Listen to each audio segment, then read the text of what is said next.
So we're only 10 minutes behind, but I think we can kick off. So good afternoon, everyone, and welcome to this event we are co-organizing with Recyclia on From Regulation to Practice, Building an EU Industrial Ecosystem for Battery Circularity. My name is Vasilios Rizos. I'm the head of the Energy Resource and Climate Change Unit of CEPS. So I will be the moderator of this first session. For those who hear us online, hopefully you can see us whenever you are. In case there are any technical issues, please write something in the chat and hopefully we will be able to resolve it. Now, just a brief introduction, because I think most of you who are today, you know a little bit more of the challenge, but maybe I give a brief intro for people who follow online. And yeah, it is common knowledge basically that the battery technologies are expected to drive a major transformation of our transportation system, basically. And you can see that, the landscape is changing. There are some signs of transformation by looking into the streets. The number of electric vehicles is increasing. If we look into the statistics, according to the International Energy Agency, there were 17 million electric vehicles sold last year. And basically the electric vehicle fleet has over tripled over the past 3 years. So certainly we are witnessing an ongoing revolution, if I can use this word. And there are, of course, a lot of climate change benefits with replacing combustion engine with lithium-ion batteries. But we have to be also aware of the challenges, because batteries are material intensive, and of course they entail significant environmental challenges that we have to take into account. And here is where circularity comes into play, because using circular applications, for example, recycling, repurposing of batteries and reuse has the potential to mitigate some of these effects that come with the dominance of batteries and their fast penetration in the market. Now, of course, circular applications are important not only from an environmental point of view, but in a world where critical raw materials are becoming really a strategic asset. And I'm sure that most of you are aware of the geopolitical competition and the importance that is placed today on critical raw materials. Circularity is, it's also a solution to this challenge.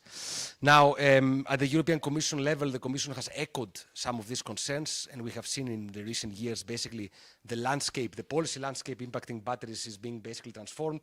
We have the battery regulation, we have the Critical Raw Material Act, and maybe today we have even the Industrial Accelerator Act, which will introduce for the first time made in the EU criteria in the public and private tendering procurement procedures. So we are witnessing also a revolution in the policy landscape, but we have to be honest with ourselves that despite these efforts, there's still a lot to be done for Europe to build a viable battery value chain, and we are lagging behind, so we have to step up our efforts. And basically, this is the starting point for the event today, because there are examples like BATRAW of pilot cases of businesses and sometimes supply chain initiatives that they try to do this in practice. They try to implement circular economy business models on the ground. So there are certainly things to learn from them and policy lessons to extract. So today we will try to really get into the real world challenges of implementing circular applications for electric vehicle battery packs across Europe. We're going to discuss about bottlenecks, challenges, but also about opportunities. Economic aspects as well, competitiveness issues, and basically, ultimately, hopefully conclude with some messages about how we can unlock this business innovation that lies in the intersection of circularity and batteries. Now, when it comes to the program, I think we have some interesting things ahead of us. First, you will be hearing once again a quick presentation of BATRAW, especially for people that are online and maybe that they're not aware of the project, by the BATRAW Pros, the coordinator. Then we're going to step out a little bit from the core EU policy topics, and we are actually honored to have somebody flying from Kiev to Madrid, to discuss basically a different scale of challenges. How, in a country that is currently in a war situation, there are efforts to develop collection and recycling of batteries. So I think this will add an interesting element to the discussion today. And finally, we will conclude with a panel discussion with experts from policy, business, again, I hope people online can hear us. If there's any issue, hopefully we haven't heard anything. Please, in case you have any question, write it in the chat room of YouTube, and the colleagues here will try to signal that we have some questions later from the online participants. Okay, very good. So without further delay, I'm going to basically invite Bastian Hualpa, who is the Senior Project Manager at LATAC Technological Center, and he has been coordinating the project. So yeah, Bastian, what have we learned from BATRAW in a snapshot? Thank you. Buenas tardes, good afternoon. So my name is Bastien Pa from the LETAT Technology Institute based in Barcelona. And as coordinator, I will make you a brief introduction about BATRAW. This is the reason that is bringing us today, is this European funded project, who, as introduced by Vasilos, is trying to answer to a simple question. With increasing manufacturing production of EV batteries and domestic batteries, what should we do with them? So how could we recycle them? How can we leverage on the critical raw materials that make us dependent from foreign countries? And also, how can we use this as a leverage for environmental impact? So on the next slide, you can see that it has been a collective effort. We are 17 partners who have bring their different expertise, competences, technologies to try to represent the whole value chain. So we have different countries from Europe, but we have also from Turkey and from South Korea. I emphasize the fact that each one of them have been contributing with a specific expertise into this project, because we do have individual results, but we have also collective one that I will be presenting just afterwards. So to give you a presentation of what is BATRAW, on the next slide, you can see that we have been trying to cover the whole value chain. So the idea is to be focusing on the different electric vehicles batteries as well as domestic batteries to be able to leverage and to be able to recycle them. This idea is to give some support on strategic areas like critical raw materials and of course improving the circular economy. So what has been done? We have been covering the different value chain with the different partners. We can see, for instance, and I would like to give a small introduction of the contribution that the partners have been given, but of course afterwards you can also have a discussion with them during the break to dive into it. But if we go back first to the previous slide, we have been working on the collection and the transportation of different batteries. This has been provided by partners from Spain like Indumental and Reciclia, as well as the Turkish partner Ford. We have also working on the pretreatment and the activation. This has been given by a French partner who is called CEA. We have been working on different aspects of automotion, on the dismantling and disassembly of battery packs with contribution from Comanai, SESVIMAP, BioPlanet, and LETAT. Also a focus on the different reparation and reuse of the different batteries by BioPlanet as SESVIMAP, but also different technologies that have been applied coming from French partners like MTB and Orano. And with the advanced material productions from Torresid based in Spain and POSCO in South Korea. But if we zoom out a little beside technical aspect, we have also contribution for other partners like the UK partner who has been giving assessment on the economic viability of the different processes that we have been developing. Renault, French partner, has also been working on the environment and social aspect of the project. LCA coming from the Turkish partner Ford as well as LETAT. We have also an SME MindSparter based in Germany who has been working on a blockchain solutions, the so-named digital passport, to be able to track the route of the batteries. And last but not least, SEBS, who has been working on the policy aspect, and that's the reason we're here today. Two key results that we can see on the next slide has two pilot plans. Two pilot lines that we have. On one side, we have BioPlanet, based in Pamplona, having three main performances tools. We have a tool for rapid characterizations that is being done under 30 minutes. We have as well a semi-automated and intelligent process for battery pack dismantling, as well as battery pack components recovering 95% of the recycling products. On the right side, we have Orano, who has been working on a pilot plan as well with innovative cells deactivation, as well as innovative mechanical pretreatment with achieving 92 to 98% of black mass recovery, as well as a flexible and green hydrometallurgical process. So these are the main key results, but please remember that every partner has been working on the project, has provided with their inputs and have exciting results. But these are the main two ones I would like to highlight. So that's basically it for the BATRAW. Thank you. Very good. Thanks, Bastian. I don't know if there's any question from the audience or online. Do we have anything? I guess, yeah. maybe not yet. Of course, it's very difficult to concise all of the knowledge we gained in like 3 minutes, Bastian, but just to mention there will be actually a report coming out in March that is drafted by SEPS, but it includes actually inputs from all partners that will try to present to showcase the key policy messages of the project. You know, what have we learned? And now you're going to hear a snapshot actually of the ongoing research, and maybe some of the information is still in the process of qualifying, but maybe, you know, we can also hear your views. What do you think, if the figures we're going to present or the information makes sense, or maybe you have different views? So I'm going to do this together with my colleague Gustavo Quintana Carbera, who is a research assistant at SEPS. And yeah, hopefully we can move to the slides. Yeah.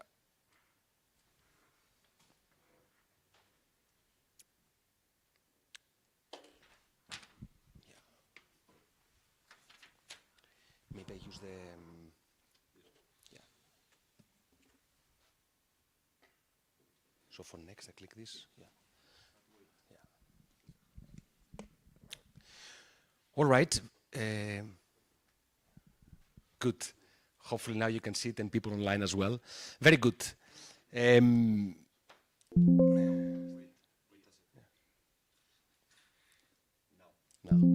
Very good. Okay. 1 second about SEPS. We are a policy think tank based in Brussels, and basically our key role is to, in BATRAW, to extract the knowledge, the technical knowledge from the project and bring it to the policy, kind of policy makers. And of course there are a lot of ongoing policy processes, including like the delegated acts of the battery regulation, where we have tried to feed the knowledge and the messages from BATRAW. Yeah, I should move. All right, so a couple of words about the methodology. So what we try to do in this report that will be available in March, available to the public, basically is to explore policy and market developments, economic competitiveness aspects, key challenges and enabling conditions for building an effective EU industrial ecosystem for circular applications. Now here we try to basically use knowledge and lessons learned that we have collected over the course of 4 years that basically BATRAW has been implemented. We did interviews with all of the project partners more than once, with some of them. I know we battered you quite a lot, but we really tried to learn as much as possible. And we tried to also extend the research beyond the project. So we did in total 31 interviews, in-depth interviews with all actors basically across supply chain, covering all parts: battery production, collection, disassembly, second life applications, recycling, refining, and also auto manufacturers. So we really tried to cover all the steps of the supply chain to really come up with kind of our understanding of what are the key challenges, what are the key aspects with relation to competitiveness, and what are really the enabling conditions for scaling up circularity for EV batteries in the EU. So I now pass the floor to my colleague Gustavo. Yeah. So you go to the next slide, on the bottom. Good. Right. Can you hear me? Yeah. Okay. Good afternoon, everyone. So.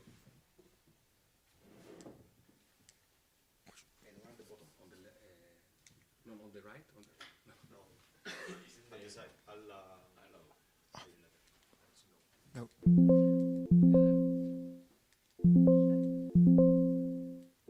It's not working. No, the one on the right and the bottom. Ah, there we go.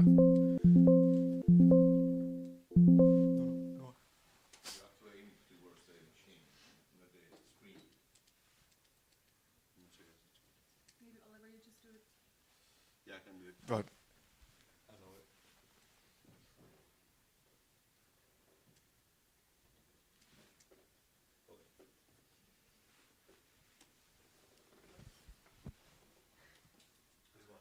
Yeah. So good afternoon, everyone. So as Vasilo said, we've got a report coming up on the circularity of EV batteries. So we essentially look at the building a business case for EV batteries, circularity, looking at recycling and repurposing EV batteries mainly. So today I'll walk you through both recycling and repurposing EV batteries, looking at the state of play, so the current status of the industry, and looking at the economic viability of pursuing these two avenues.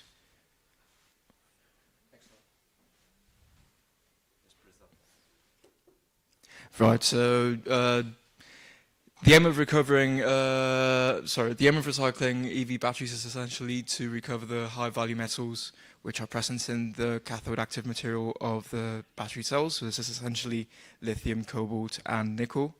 And as some of you may not be aware of the different battery types, I'm going to run through the main two battery types that are currently dominating the global market. So these are the NMC battery and the LFP battery.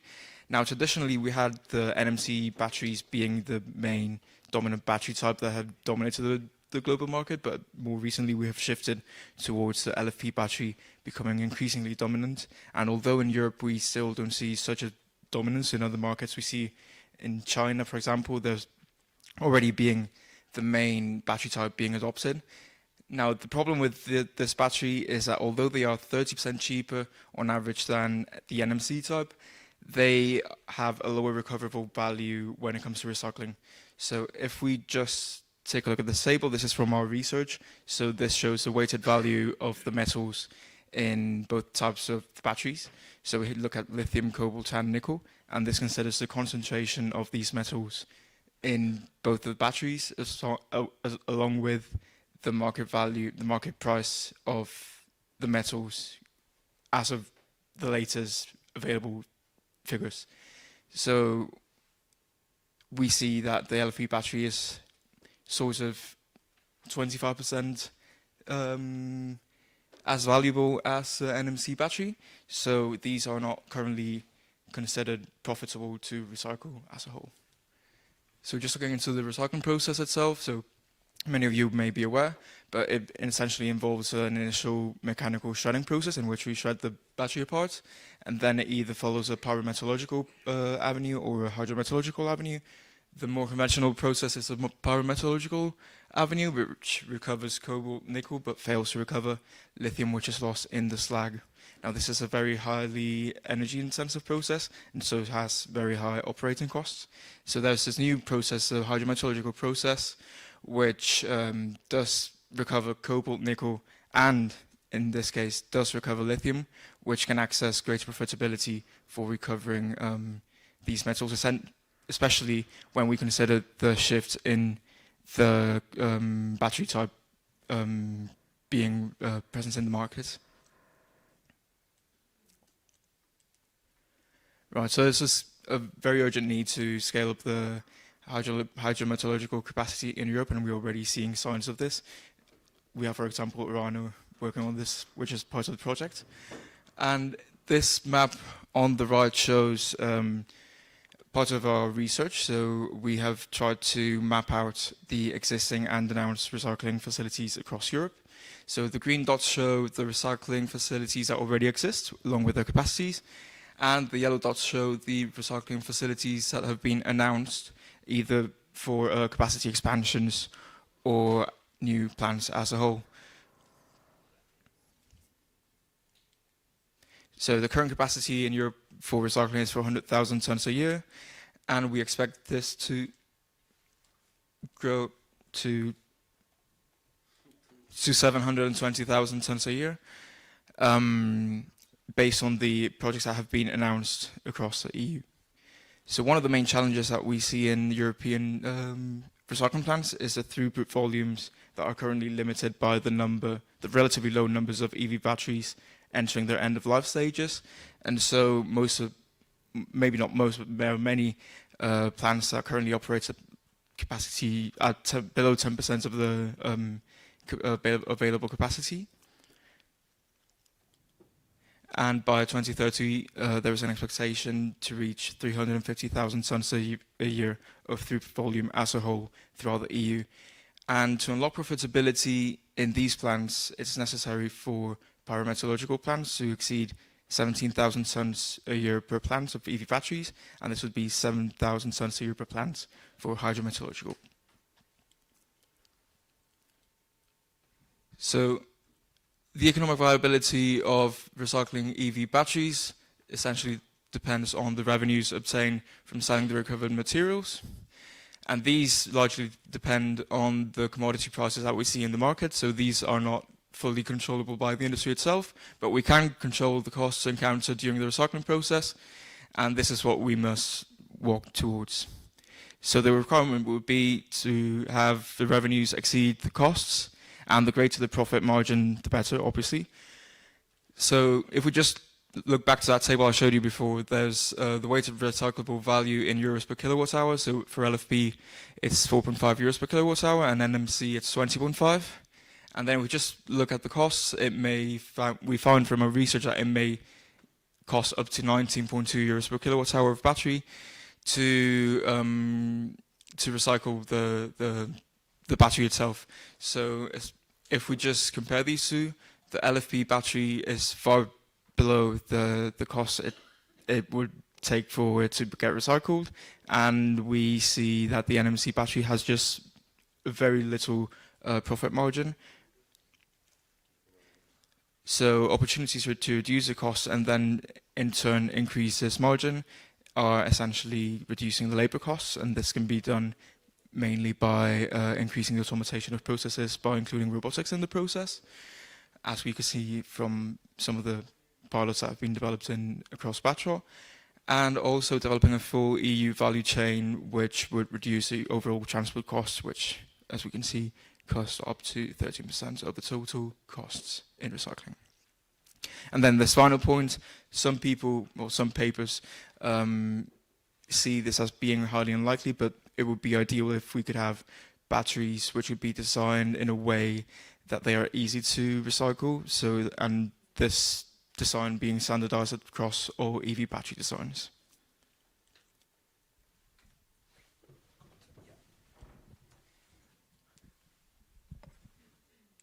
All right, here what I will try to do is that give a little bit of a snapshot of the key challenges and enablers we basically identified with 31 interviews with actors across the full supply chain. And of course, I'm not going to present all details because they will be in the report, but maybe present some messages from the main category. So if you look into policy, I think that you see key contrast here. You see on the left side, implementing the batteries regulation and implementing EU battery passport emerged as one of the key challenges, but also on the right side of the screen, both of these categories emerged as a key enabler. So what is the message here is that, of course, a lot of actors, they see potential in the battery regulation. It has really been a milestone, a piece of law that has been received very positively. It came up in the interviews and came out in the interviews as, an important contribution at the EU level. But then when we look into implementation, we haven't seen a lot of the secondary legislation. For some of the requirements there, some actors expect challenges, for example, meeting the recycling content targets. Not everyone was optimistic that this is something that the EU can achieve. And of course, the battery passport, that's a whole chapter on itself, because I think that nobody disagrees that there is a need for transparency across supply chain. Most people, or almost everyone, agree this is a key regulatory tool. But then there are a lot of challenges that we will need to overcome in the coming years, like data sharing, verification. How do we collect? How do we use dynamic data? I think that's another aspect. And we haven't even seen the detailed methodology, the carbon footprint methodology yet. So there is a lot of still concerns, by industrial actors, even though in general there has been a positive, let's say, message about the battery regulation. Now, there are, of course, also some uncertainties and inefficient requirements. Some actors feel like, we should be more ambitious when it comes to eco-design, and we should be more ambitious when it comes to due diligence. But in general, the message here, just to be clear, is positive, that the EU is moving into the right direction. Now, when it comes to economics, I think you heard earlier, for basically recycling process is not competitive yet. There is a need for financial support that sometimes comes through funding schemes like BATRAW, which help like pilot cases like the BATRAW pilot case to be implemented on the ground. But at some stage, this will need to move from basically pilot level to a plant level.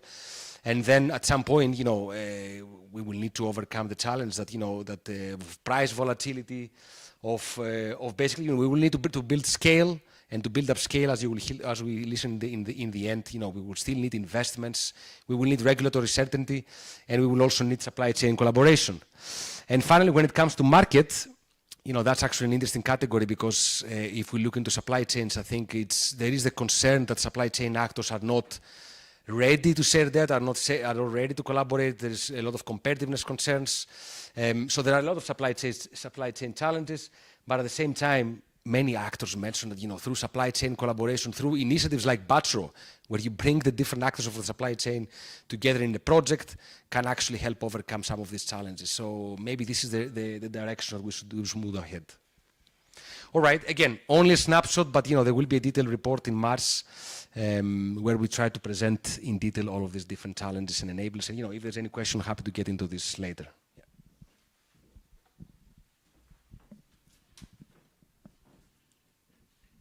Right, so now on to repurposing EV batteries, also looking at the current status and its economic viability. So the aim of repurposing EV batteries, essentially when we arrive at a stage at which an EV battery is no longer usable in its main application, which is obviously in the electric vehicles. This usually happens at 70 to 80% of its original capacity. Then the process would be to repurpose the EV battery into a secondary application in which it would be viable. So compared to the recycling sector, there is a smaller market potential right now for repurposed EV batteries to be used across the market. And as we see in the map, there's also a smaller number of facilities across Europe which actually repurpose these EV batteries. So the process for which is followed for EV batteries to be repurposed is essentially a collection process followed by dismantling, testing and reassembly. But these stages and the depth to which these batteries are dismantled and tested and reassembled depend on the final application which EV batteries are repurposed into. So there's a full range of applications which EV batteries could be used in. So we have residential, commercial, industrial, grid-based users, but not all of them are fully economically feasible to follow. So some of the applications which we find in the literature that are seen as the most techno-economically favorable to follow are grid-based services, so things like frequency regulation, and also applications in hybrid photovoltaic and battery storage applications, especially in utility scale applications, and not so much in residential applications.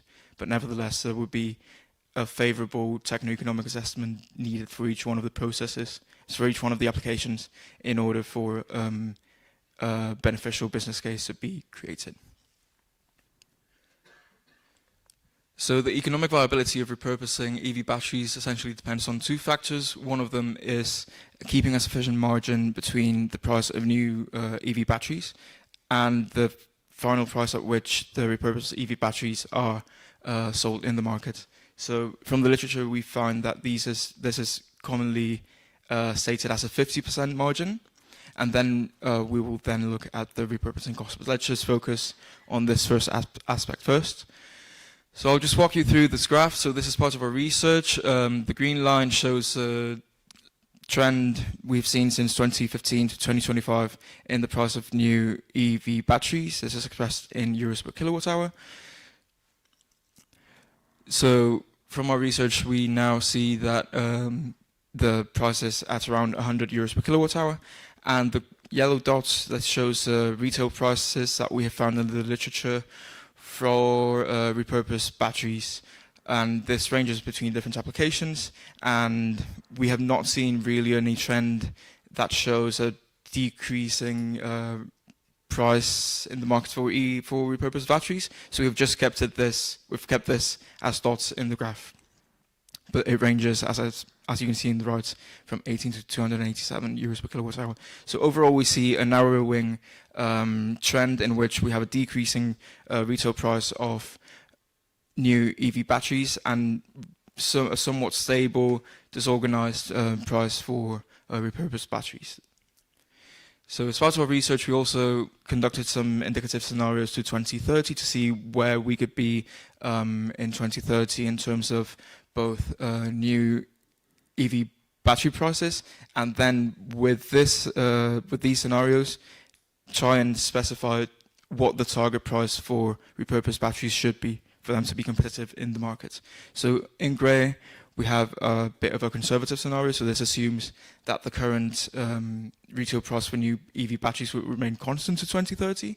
So in this case, new EV batteries will be priced at 102 euros per kilowatt hour, and repurposed batteries must be priced below 51 euros per kilowatt hour. And then we have an intermediate scenario where we assume that there will be a slowing down of the rate in reduction of new EV battery prices, and our scenario states that new EV battery could be priced at 67 euros per kilowatt hour, and in this case, repurposed EV batteries must be priced at below 34 euros per kilowatt hour. And a bit more of a pessimistic scenario for the repurposing EV battery sector shows that new EV battery prices could reach 34 euros per kilowatt hour, and this scenario assumes that the current rate in reduction will continue to 2030. So in this case, repurposed EV batteries must be priced lower than 17 euros per kilowatt hour, which is obviously very difficult for the battery sector to achieve. So similarly to the recycling, the retail process of new batteries cannot be controlled, but what can be controlled is the costs that we encounter during the repurposing process. And this is quite similar to recycling, as I say.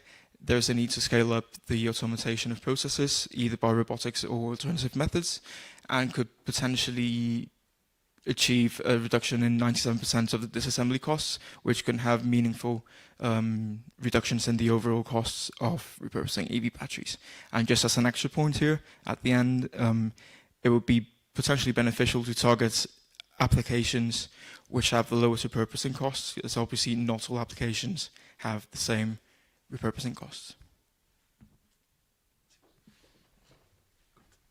All right, very good. Just to clarify that the two maps you saw earlier when it comes to recycling and reuse facilities is actually our own attempt, is work that my colleague Gustavo and my colleague Dennis have been doing the past few months, trying to map different facilities that exist at the EU level.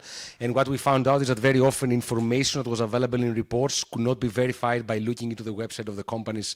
And not all cases like BATRAW were very clear in terms of how many tons of batteries are actually being processed, which we think is a gap. And actually, this is the first attempt to kind of create a mapping for recycling and reuse and repurposing, but it's something that certainly could be also, drawn to the attention of the Commission of the GR Joint Research Center for the future. Okay. When it comes to challenges to repurposing, basically, you see a lot of similar kind of messages here on the slide. On the left side, we see complex and unclear policy requirements. So the battery regulation for the first time, of course, acknowledges the concept of second life use. So there has been really a lot of progress if you look between the battery redirecting and the battery regulation. But still, there's a lot of unclarities in terms of transferring the responsibility, the liability of battery when it moves to the second stage. These are things that we need to be clarified in the future with delegated acts, and that's something we heard in the interviews. The cross-border transportation rules, of course, have been a challenge. That's actually one of the first challenges we encountered in BATRAW when we tried to ship the batteries from Turkey basically to Europe, and the lack of standards and definitions. Especially when you look second life, the standardization landscape. What we heard is not very developed sometimes. We need more clarity, more, let's say, horizontal kind of processes and standards available to clarify issues like how batteries are handled, how data are handled, and et cetera, et cetera. When it comes to enablers, again, battery regulation and battery passport came out as an important enabler. Of course, renewable energy policy and requirements on storage and the push for, let's say, for storage was a positive element. When it comes to challenging, of course, the repurposing costs, the competition with new batteries is one of the challenges. But then maybe we have to look into the positive aspect, new business opportunities, new business models like the one implemented in, like the opportunity we had in BATRAW with B-Planet and try to create, let's say, new business models out of discard batteries, and there's going to be a lot of these batteries in the future. So maybe we have to look into the positive aspects, and of course, funding is important. Maybe that's also a message for the Commission for the next MFF scheme, but also, for things we are to expect in the coming months with the Industrial Accelerator Act and this drive to really support the battery value chain in Europe. All right, so since we are behind time, I'm just concluding with the three messages, three factors that we think will be important for Europe to scale up in the future, in our view. And of course, the first message maybe doesn't come as a surprise: support effective implementation of EU policy framework underpinned by the batteries regulation. Batteries regulation is a cornerstone. It's something that, you know, a lot of other regions and countries, governments are looking into. We are aware of this, but we need to focus on effective implementation. And of course, delays, as we have seen with the carbon footprint, are not really supporting, are not really right now, you know, supporting, the scaling up of circularity applications for batteries. Then continue providing targeted policy support for projects in the battery value chain. I mean, we have to be honest with ourselves. It's not like that in the absence of projects like BATRAW, these projects, these pilots will be actually competitive at this stage. So there is a need for financial support. This financial support needs to continue, but maybe we need smart financing, and maybe we need to prioritize which are the cases that they can bring solutions on the ground. And you know, we think one of these examples is BATRAW, where we have some lessons after 4 years to showcase, and hopefully there will be some continuity with the pilots. And finally, harmonized standardization landscape. I think, you know, that's a key message. It refers to both recycling and repurposing. It refers to the battery passport, to the need for more interoperability standards. We know there has been a lot of effort by the Commission, by Senelec, to, you know, there has been a lot of standards are in development, but still, you know, it will take some time to see the effect and a harmonized effect on the market. So that's from our side. I hope it was not too long.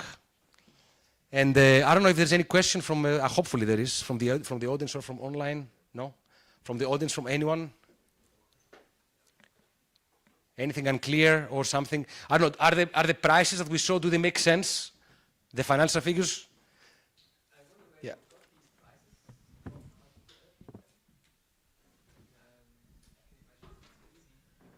Right, so it's been a compilation of data from above 50 sources. For the new battery prices, those are essentially based on compilations from things like the International Energy Agency, other research centers like EMBER, and then for repurposed batteries, this is based on the literature mainly, like stuff we've found in research papers.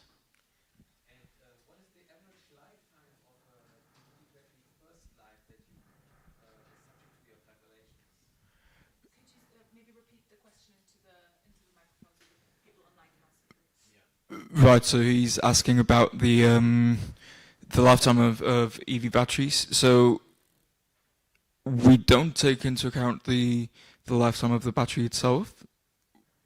What we do is we just found it's just individual points from the literature for specific applications. I don't know if that answers the question.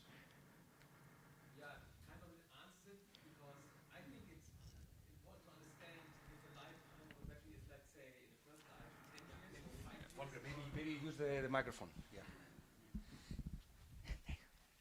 So I think it's important to understand the average lifetimes of the batteries, because when you see cars put on the market 2010, for example, when they show up now or when they have their end of the first life, and the capacity of the battery is going down, then this can be, let's say, 10 years.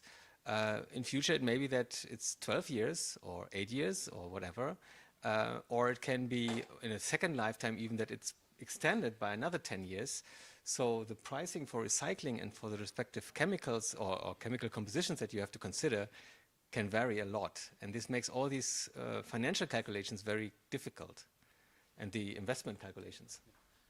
You have something to say? Yeah. Just also from my side to clarify, we didn't develop scenarios for the future, because that will need to take into account the average lifetime of how many batteries will be in the future, what will be the prices at the moment. That will require a different modeling assessment, which we didn't do. But yeah. Yeah, so just for the yellow points you saw, that's repurposed batteries. Perhaps we can get that back on the screen. I don't know if you've got the pointer. Oliver, do you have the pointer?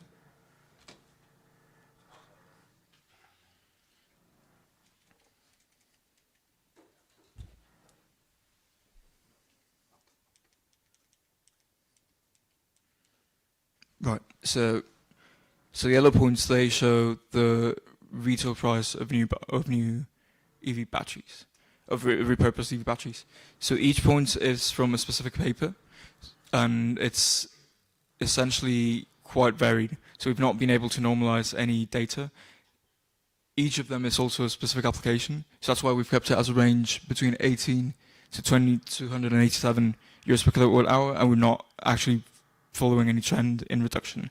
I think that would be the most sensible thing to do right now with the data that's available. Just to clarify, of course, these values are the objective is to launch a debate and a discussion, because they really, I mean, we cannot just reference whatever we can. We found these things in journal articles and public reports, but I mean, they're not predictions, but more like indications of the scale of, of cost, and something to launch a discussion, which we think is needed actually. Yeah.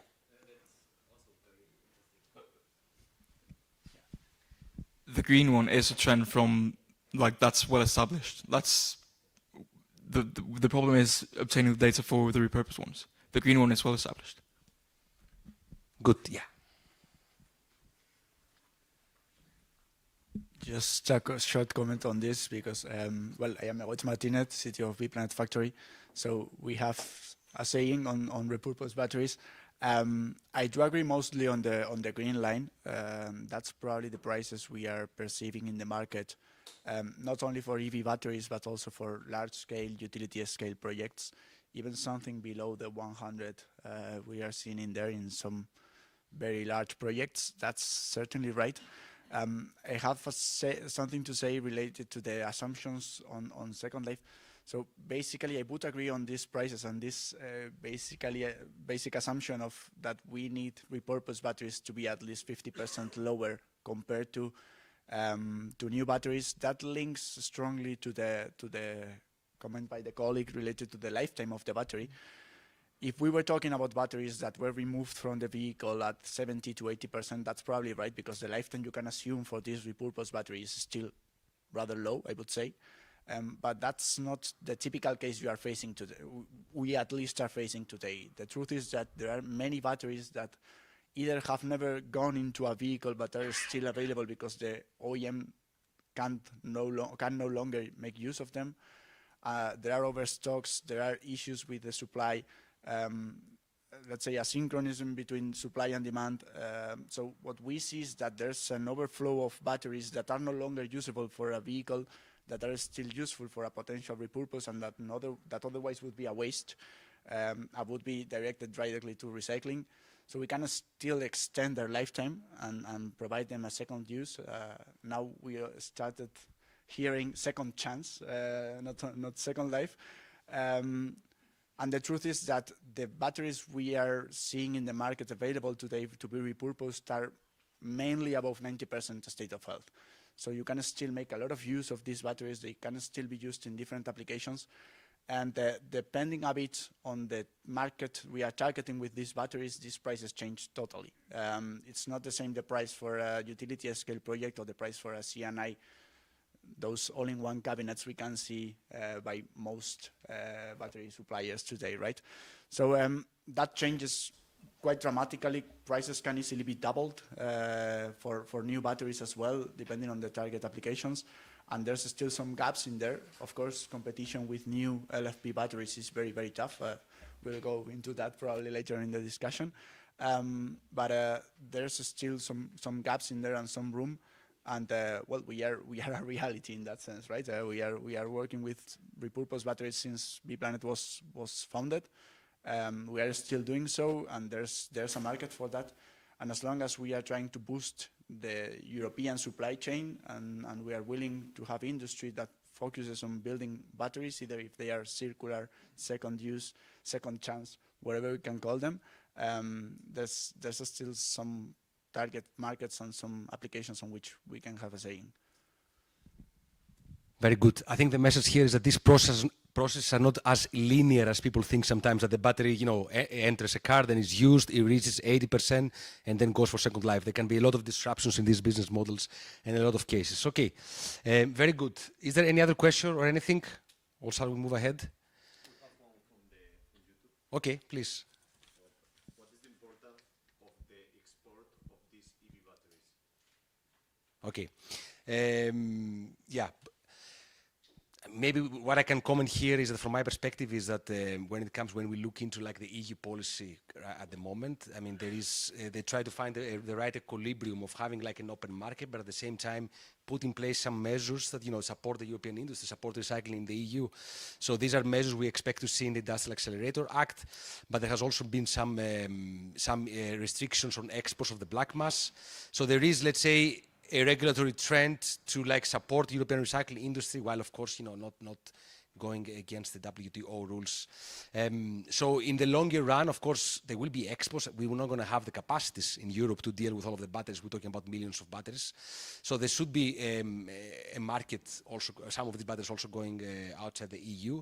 But the objective here, the EU objective is really to develop a supply chain that parts of it, or like the full value chain, is really has a presence in Europe. I don't know if this fully answers the question, but actually one of the pilots in BATRAW was bringing the battery outside the EU to in the EU. So that's actually an interesting. So which shows that the objective here is really to look into global supply chains, and we know that not everything can be treated in Europe, because a lot of these batteries are not going to produce in Europe either. All right. Okay. Good. So maybe now we move to the next part, and I'm going to give the floor to Liuba Kolosowska, I hope good, who is the co-founder and CEO of Battery Busters in Ukraine. Very good name, I have to say, Katsi, Battery Busters. And she flew actually to Madrid for this event. And I think, you know, it's an honor, first of all, that you took your time to come here. I think you have, you know, as I said earlier, you have a different kind of a perspective on challenges. So we really, you know, we're keen to see what are you doing in Ukraine, and what kind of support, or how do you see EU-Ukraine cooperation when it comes to batteries? 1, 2 works. So have you seen the presentation? Yeah. Okay. So anyway, I will wait, and in the meantime, I will say that thank you for inviting me, and hopefully I will bring some interesting perspective in how it all works in Ukraine right now. So is it opening like normally? 1 second. Give me 1 second because I Okay. have to convert it to PowerPoint. Oh, But it's going to be really quick. okay.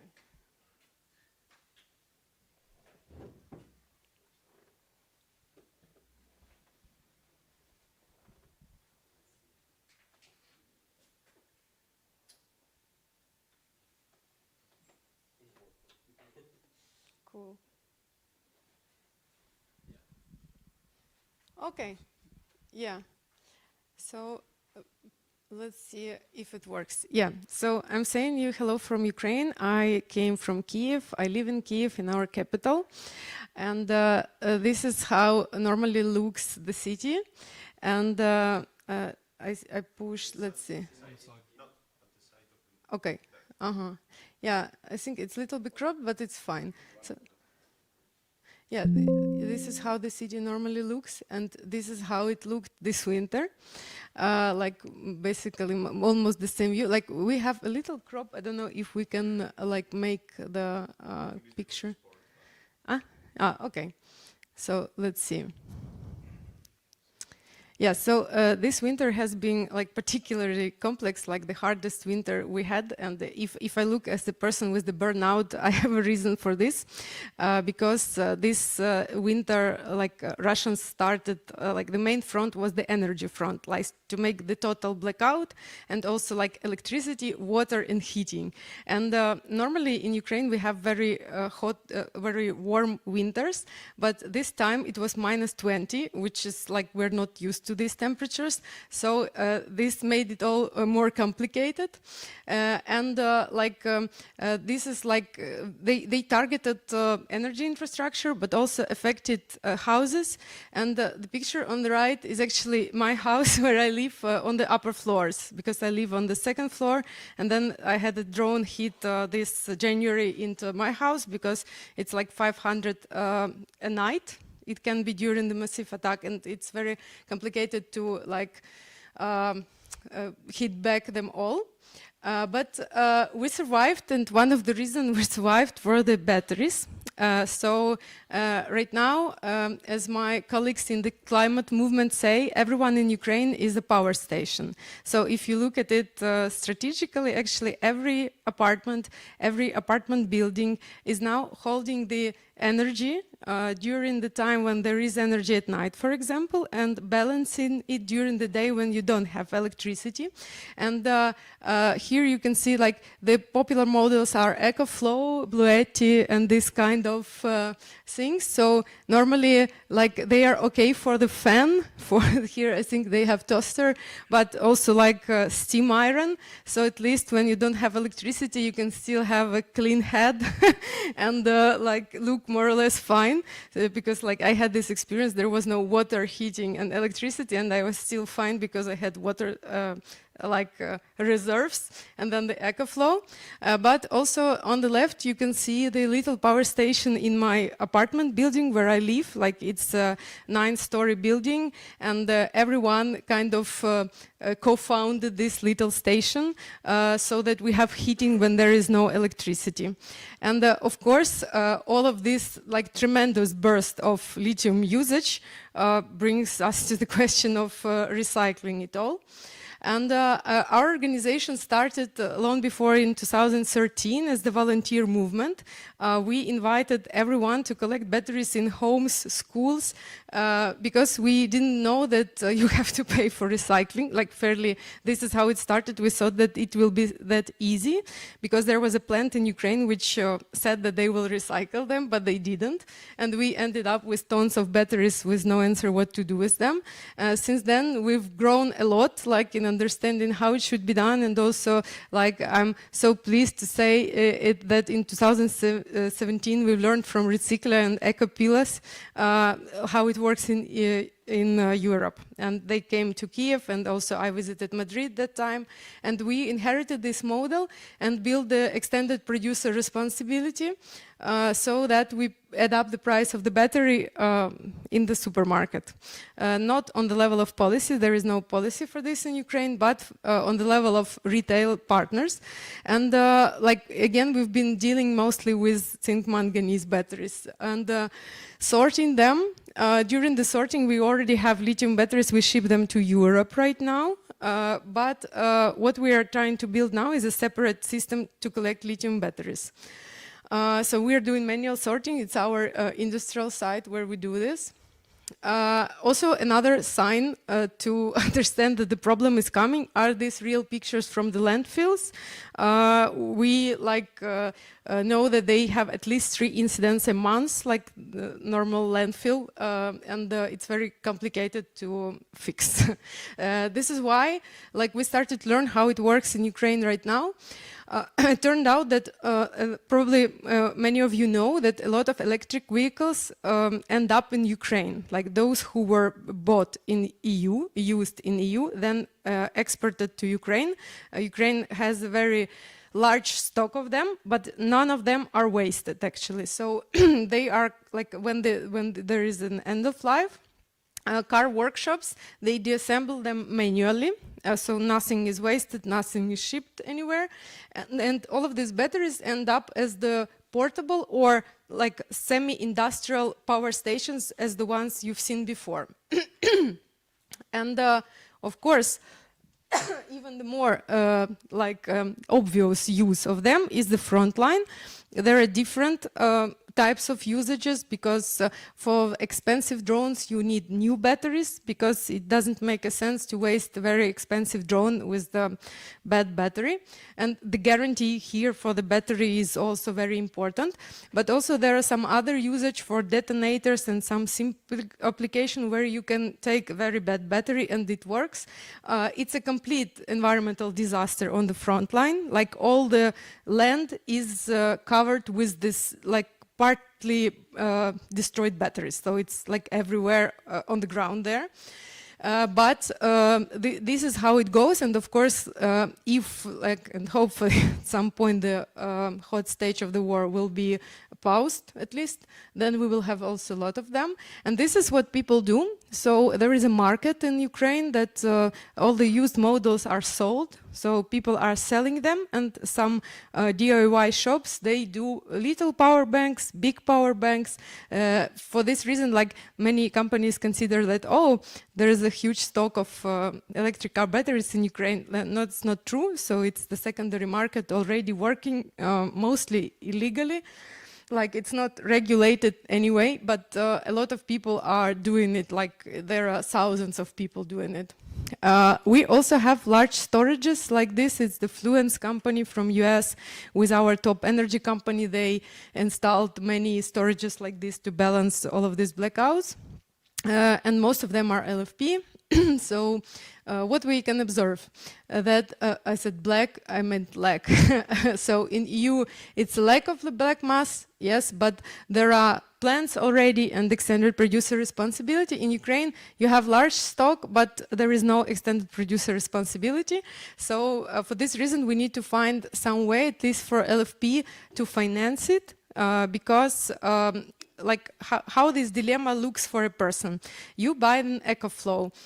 It's already very complicated. Like you don't have electricity. There is such complicated environment to live. You have to spend money for EcoFlow, and then if you will learn that it will cost, I don't know, 50 euro more because of recycling, it's very complicated to sell it to people and the population, right? So we need to find some way. What we've learned is that we are, as Ukraine, we are not limited to export to Korea, for example. Even the batteries, not only the black mass. So prices there are better. So if you take in the economy into account, we should actually export them to Korea right now. And this is why for Europe to compete and get at least the lithium which is there, and for us as the Europe to like circle it here, like some ideas which we were thinking about, it's something for a discussion. Probably some of you will share some ideas. Like we were thinking about some climate offsets probably mechanism, but then again, so if the loop would be closed in EU, for example, batteries produced here, yes, possibly creating plant in Ukraine, for example, or like funding the collection in Ukraine, not with the extended producer responsibility, but for example, with the climate asset, offsets could help, at least to fix this like burning physically. Yes, the landfills are burning not as the metaphor, but for real. It is something which we were thinking, but the problem is that eventually black mass often ends up in Asia, or even if, for example, some plants like Umicore or Fortrum get the critical materials, they still go to Asia.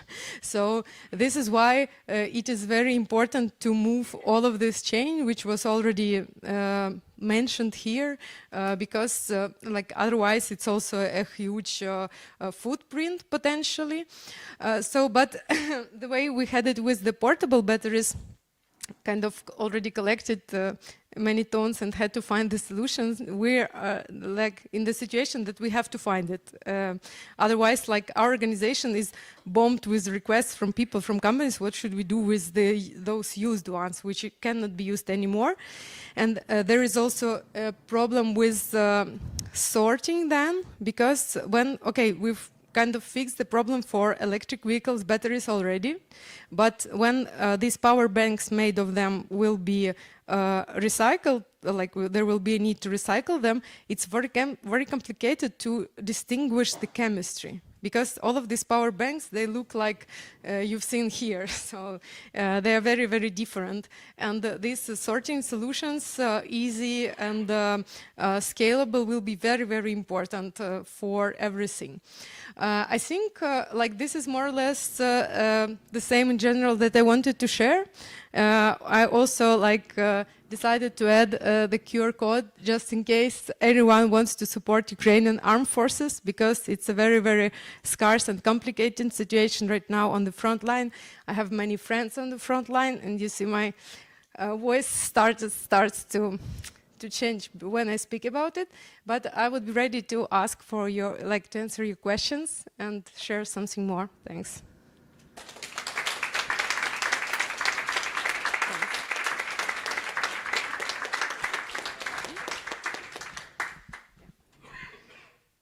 Thank you.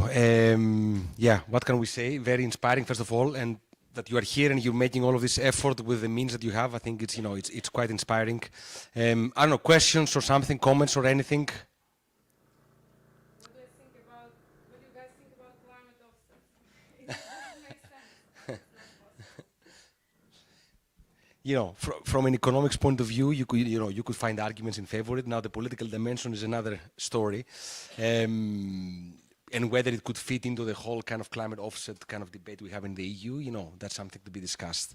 But generally, because since I don't see any questions, I mean, I have a couple of points myself. When it comes, because you mentioned you export some of the lithium-ion batteries in Europe, but no, but a lot goes to Asia, right? If I'm not mistaken. Yeah. We've been exporting to Europe so far, but because the quantities we collected were not relatively high. But when we are now starting to do the large-scale collection, it makes no economical sense to export them to EU. Okay. Apart from the economic sense, how did you encounter any regulatory constraints when you try to export the batteries to Europe? Yeah, that's my.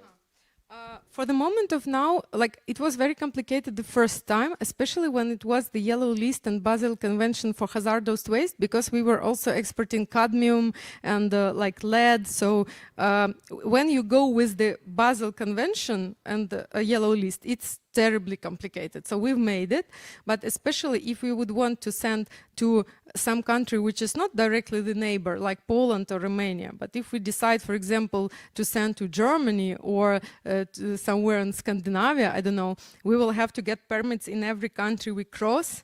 Also, Poland has a super expensive fee to do this. So I think this regulation is coming in EU to make lithium batteries the Yellow List. And it will be like a disaster. It would make it even more complicated. So I don't think that they should be considered hazardous, because in Ukraine, like lithium batteries are also don't considered hazardous. So they are like the normal house, not the household waste, but kind of safe waste. It makes it easier for us also, but these procedures should be done much less bureaucratically easier, because we haven't had experience yet sending to Asia, so we'll see what will happen there. But like Yellow List with the Europe is fine. Green List is very complicated. Okay, very good. I don't see any. Is there any question online? Okay. Maybe another final question from my side. I think basically in BATRAW there was it was a supply chain initiative in the end. You know, there were a lot of different actors from supply chain. At this point, do you think Ukraine could be actually part of a supply chain solution? And which parts of the supply chain you think you could cover in Ukraine? Which other parts could be covered by Europe? What kind of support could you get, like to build like a supply chain solution where you are part of it, but let's say, but you also get some of the added value? Yeah. As I said, we already have we will have a lot of stock, but very complicated to collect. So it will be more complicated than in Europe, because a lot of plants in Europe consider the following: there are many electric cars, so we just collect the batteries from electric cars in Ukraine. But it doesn't economically work, because it's cheaper to make power banks. So you will have a very, very diversified stock, which is more expensive to collect, but still we have it. And this is why, as I said, some financial mechanism should be found, because it will be complicated to raise the extended producer responsibility fee in Ukraine directly. But as I see that, our current plan is to create the shredding facility in Ukraine. So shredding is fine. We should shred batteries and collect them in Ukraine. But then best solution would be to recycle them to the deeper stage in Europe, in those plants which are now funded by EU. Like I know a couple of them new coming, doing hydrometallurgy. Yes, some of them are already working. But it's important that EU creates the kind of economy, because Asia is subsidizing this. And if we have at least if it would be even 2 times more expensive in EU, we would probably consider EU. But when it is 10 times cheaper than in Asia, then nation would not understand us. I mean, like Ukrainians and so on. This is why we should balance it all, and of course probably work on another chemistries which will not create such a situation like LFP batteries, that good batteries, but then problem to recycle them. Thank you very much once again for coming today. Very good. So I think we can move now to the next part, and I will hand on the moderation duties to my colleague Patricia Urban.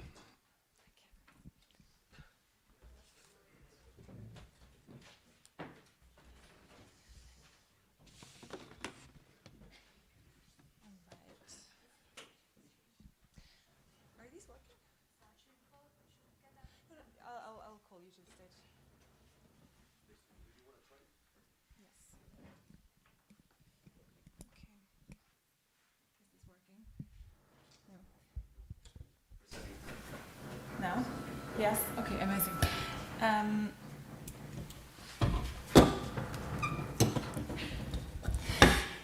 Okay.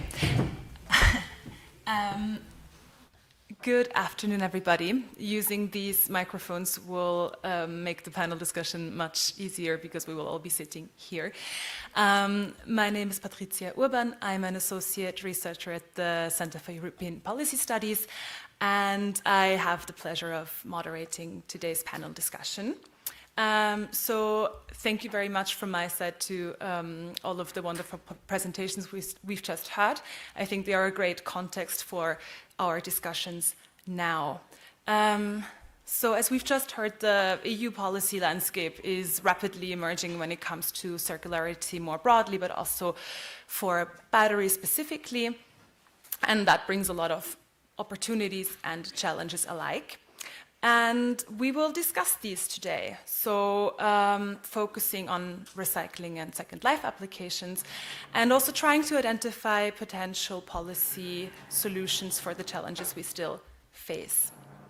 So in this context, I'm delighted to welcome our excellent panel of speakers to the stage.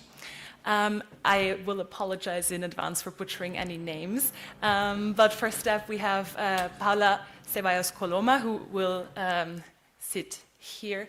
Thank you very much for joining. She's representative of the European Commission in Spain. Then we have Raquel Gomez Rodriguez, head of department at the Spanish Ministry for Ecological Transition and Demographic Challenge. Welcome. Next up is Luis Marquina, president of IPVAL, the Spanish Battery Energy Storage Association. Please find your seat over there. We are a bit divided today. And last but not least, we have Egoitz Martinez Lazerna, CTO of BPlanet. Who is unfortunately not joining us today is Tangavelu Jayabalan, because he got held up in Dubai due to the recent geopolitical developments. That unfortunately means we won't have the specific recycling perspective from BATRAW at today's panel. But I urge all of you in the room to really be active participants of today's debate. I have prepared questions, the speakers have prepared presentations, but all of you get to have a say as well, focusing not only on recycling, but on battery circularity more broadly, of course. If you have any comments or questions, you're very welcome to raise them. You may also think of them in advance if that helps. All right. To start us off, we have asked all of the speakers to present initial contributions about their work and how it relates to battery circularity. We are hoping that all of the microphones are working, but otherwise we still have the mobile one, essentially. All right, Paula, could I ask you to please kick us off with the European Commission perspective? Is it okay? Do you hear me well? Yes, I think so. Okay, so I wanted to start with the European Critical Raw Materials Act, which gives, I think, okay, it's not like 100% battery, but I think it's important because it gives the importance, the picture of the importance of battery recycling, right? That now we are not only doing it for environmental reasons, but it's also a question of industry and of strategic autonomy of the European Union. How are we with the time? We are a bit behind in total, Okay, but so I will. So you know, I mean, now it's all in the news. Well, maybe not now, but a couple of months ago it was all in the news. I think that now everybody from your father to your cousin is aware of the dependency that the European Union and the world in general has from critical raw materials and in particular processing of those materials from China. But this is not new. I took here one news from 2010 when there was a dispute between Japan and China, and already then China used the dependency of Japan of the, I think it was rare earths in this time, to negotiate, let's say. So this is something that we need to kind of to avoid. And the main legislative piece that we have in the European Union to deal with this problem is the Critical Raw Materials Act. So first of all, what are critical raw materials? This is a list of materials that are important for economy, where we have a risk of supply. They have been defined by the Commission since years ago. And now the Critical Raw Materials Act defines a subset of these materials that are in particular key for strategic sectors, and by these we mean green, digital, space and defense, and where really we have a risk of supply. And you can see them in green, there are 17, and I think half of them actually, there are metals that go into the battery. So you have cobalt, nickel, manganese, I don't know, also aluminium and copper. So we want to avoid to be too dependent on any of these materials. This is for the strategic raw materials, the ones in green, from a single country. The objective is not to be dependent on more than 65% from a single country. And there are some sub-objectives there. And I think for today, it's especially relevant, the one on recycling. Yeah. So EU's recycling capacity should cover at least 25 of EU's strategic raw materials, or the green ones, consumption. And here I always like to mention that actually the Commission proposal initially was 15%. And in something that is quite unusual, both the European Parliament and the Council agreed to be more ambitious, which is not something we are used to, because usually the more ambitious it's the Commission, and then the proposals are watered down, but not in recycling. So there's a huge consensus of the importance of recycling of these materials. So then one of the pillars, I won't go into this, of the whole Critical Raw Materials Act is recycling. And one instrument that we have is one important element that we have in the Act is the strategic projects. So every year the Commission is going to set a list of strategic raw materials projects, that it can be in extraction, so in mining, processing, or also recycling. And the idea is that these projects, by law, they cannot be stuck like in paperwork or in tribunals, right? So, for example, for processing and recycling projects, we limit, by law, the member states, they have to make sure that the permitting doesn't take more than 15 months. And there are other provisions to facilitate the timely implementation of these projects. And there's also, they don't come with kind of like a dedicated fund, but there's a facilitation that the project, we put them in contact with the European Investment Bank and with other funders, so that they get easier access to funding.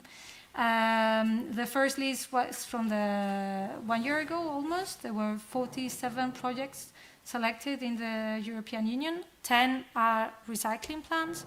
One of them is here in Spain, in the south. There will be a new list soon, I guess that in the next couple of months or 3 months.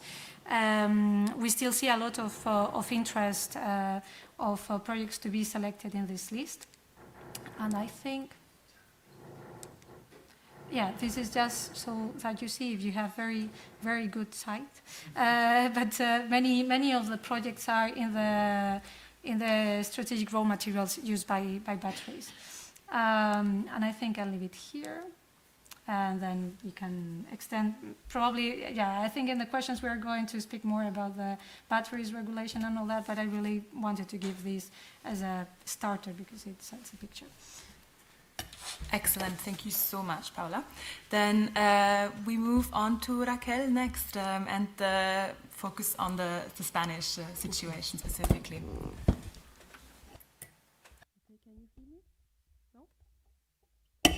Now? Yeah. Okay. Thank you, Patricia, for your presentation, and thank you to the organizers for inviting me to be here today with these important colleagues from the battery industry.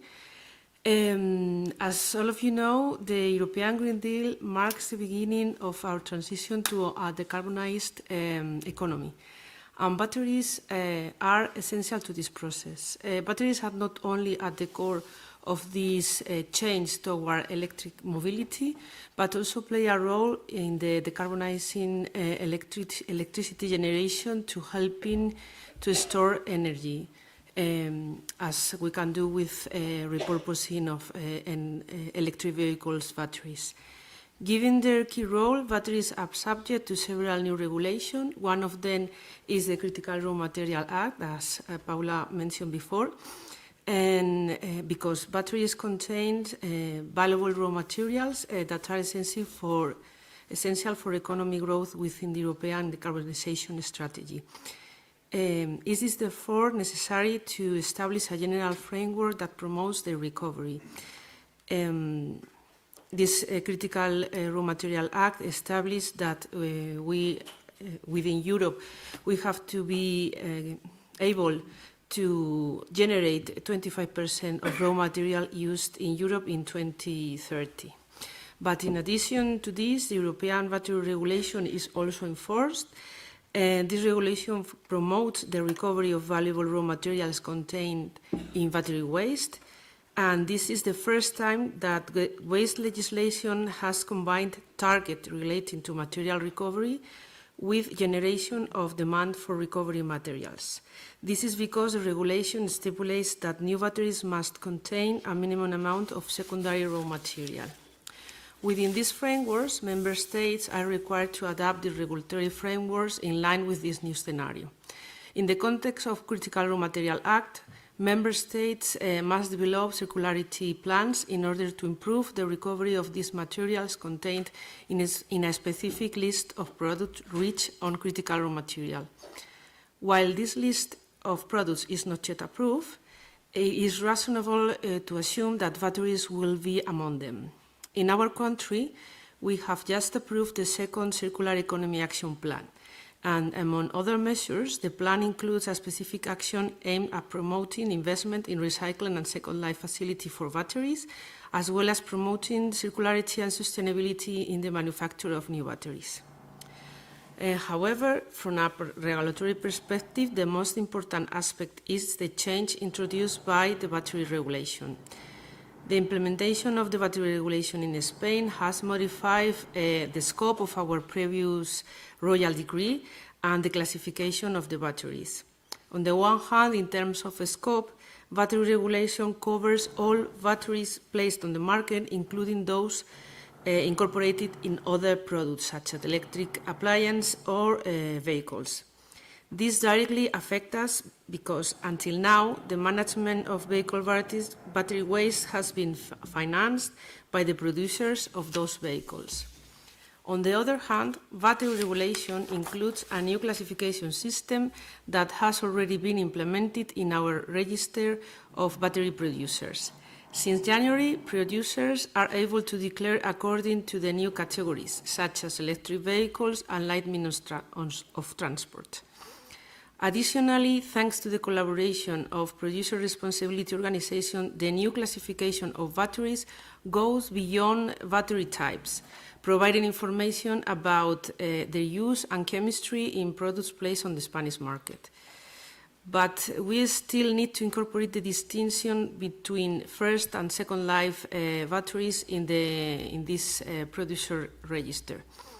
The battery regulation requires that producers need to agree on how to finance the management of second life batteries, since it cannot be the sole responsibility of those who place these second life batteries on the market. Without measures to promote this agreement between producers, the viability of companies engaged in battery repurposing and remanufacturing will be severely limited. In addition to the category change, the regulation includes a delegated act in which Commission would amend the list of European waste code relating to battery waste. These lists have already been published, and Member States have until November this year to adapt permits of waste treatment facilities. We are currently updating all our electronic register and traceability control tools so that operators can start operating with these new codes before the deadline. But in addition to the permits, the document related to the shipment of batteries will also need to be adapted. The most complicated aspect of this process will be the change that many waste management will have to implement, since most battery waste will now be classified as hazardous. This classification has implications to financial guarantees and the operating condition of the facilities. And since the waste stream, battery waste stream is subject to extended producer responsibility, the battery regulation also affects extended producer responsibility schemes. Therefore, the permits held by current PROs must be reviewed to ensure compliance with all obligations imposed by the battery regulation. Other of the changes in the new scenario will the treatment and recovery of lithium batteries. Producers have to meet collection targets for portable and light mode of transport and ensure the efficient recycling and recovery of materials, as well as incorporating secondary raw materials into the manufacture of new batteries. Given the current situation of battery production relocation, much of Europe's battery waste is finally treated outside the European Union due to a lack of option within the European Union and proximity to new battery production centers. In conclusion, we have developed a regulatory framework that promotes the high-quality collection of battery waste and ensures that batteries are handled properly from the outside to facilitate the recovery of valuable materials. However, the benefits of this framework currently remain in countries outside of region from which we subsequently have to purchase these materials after all.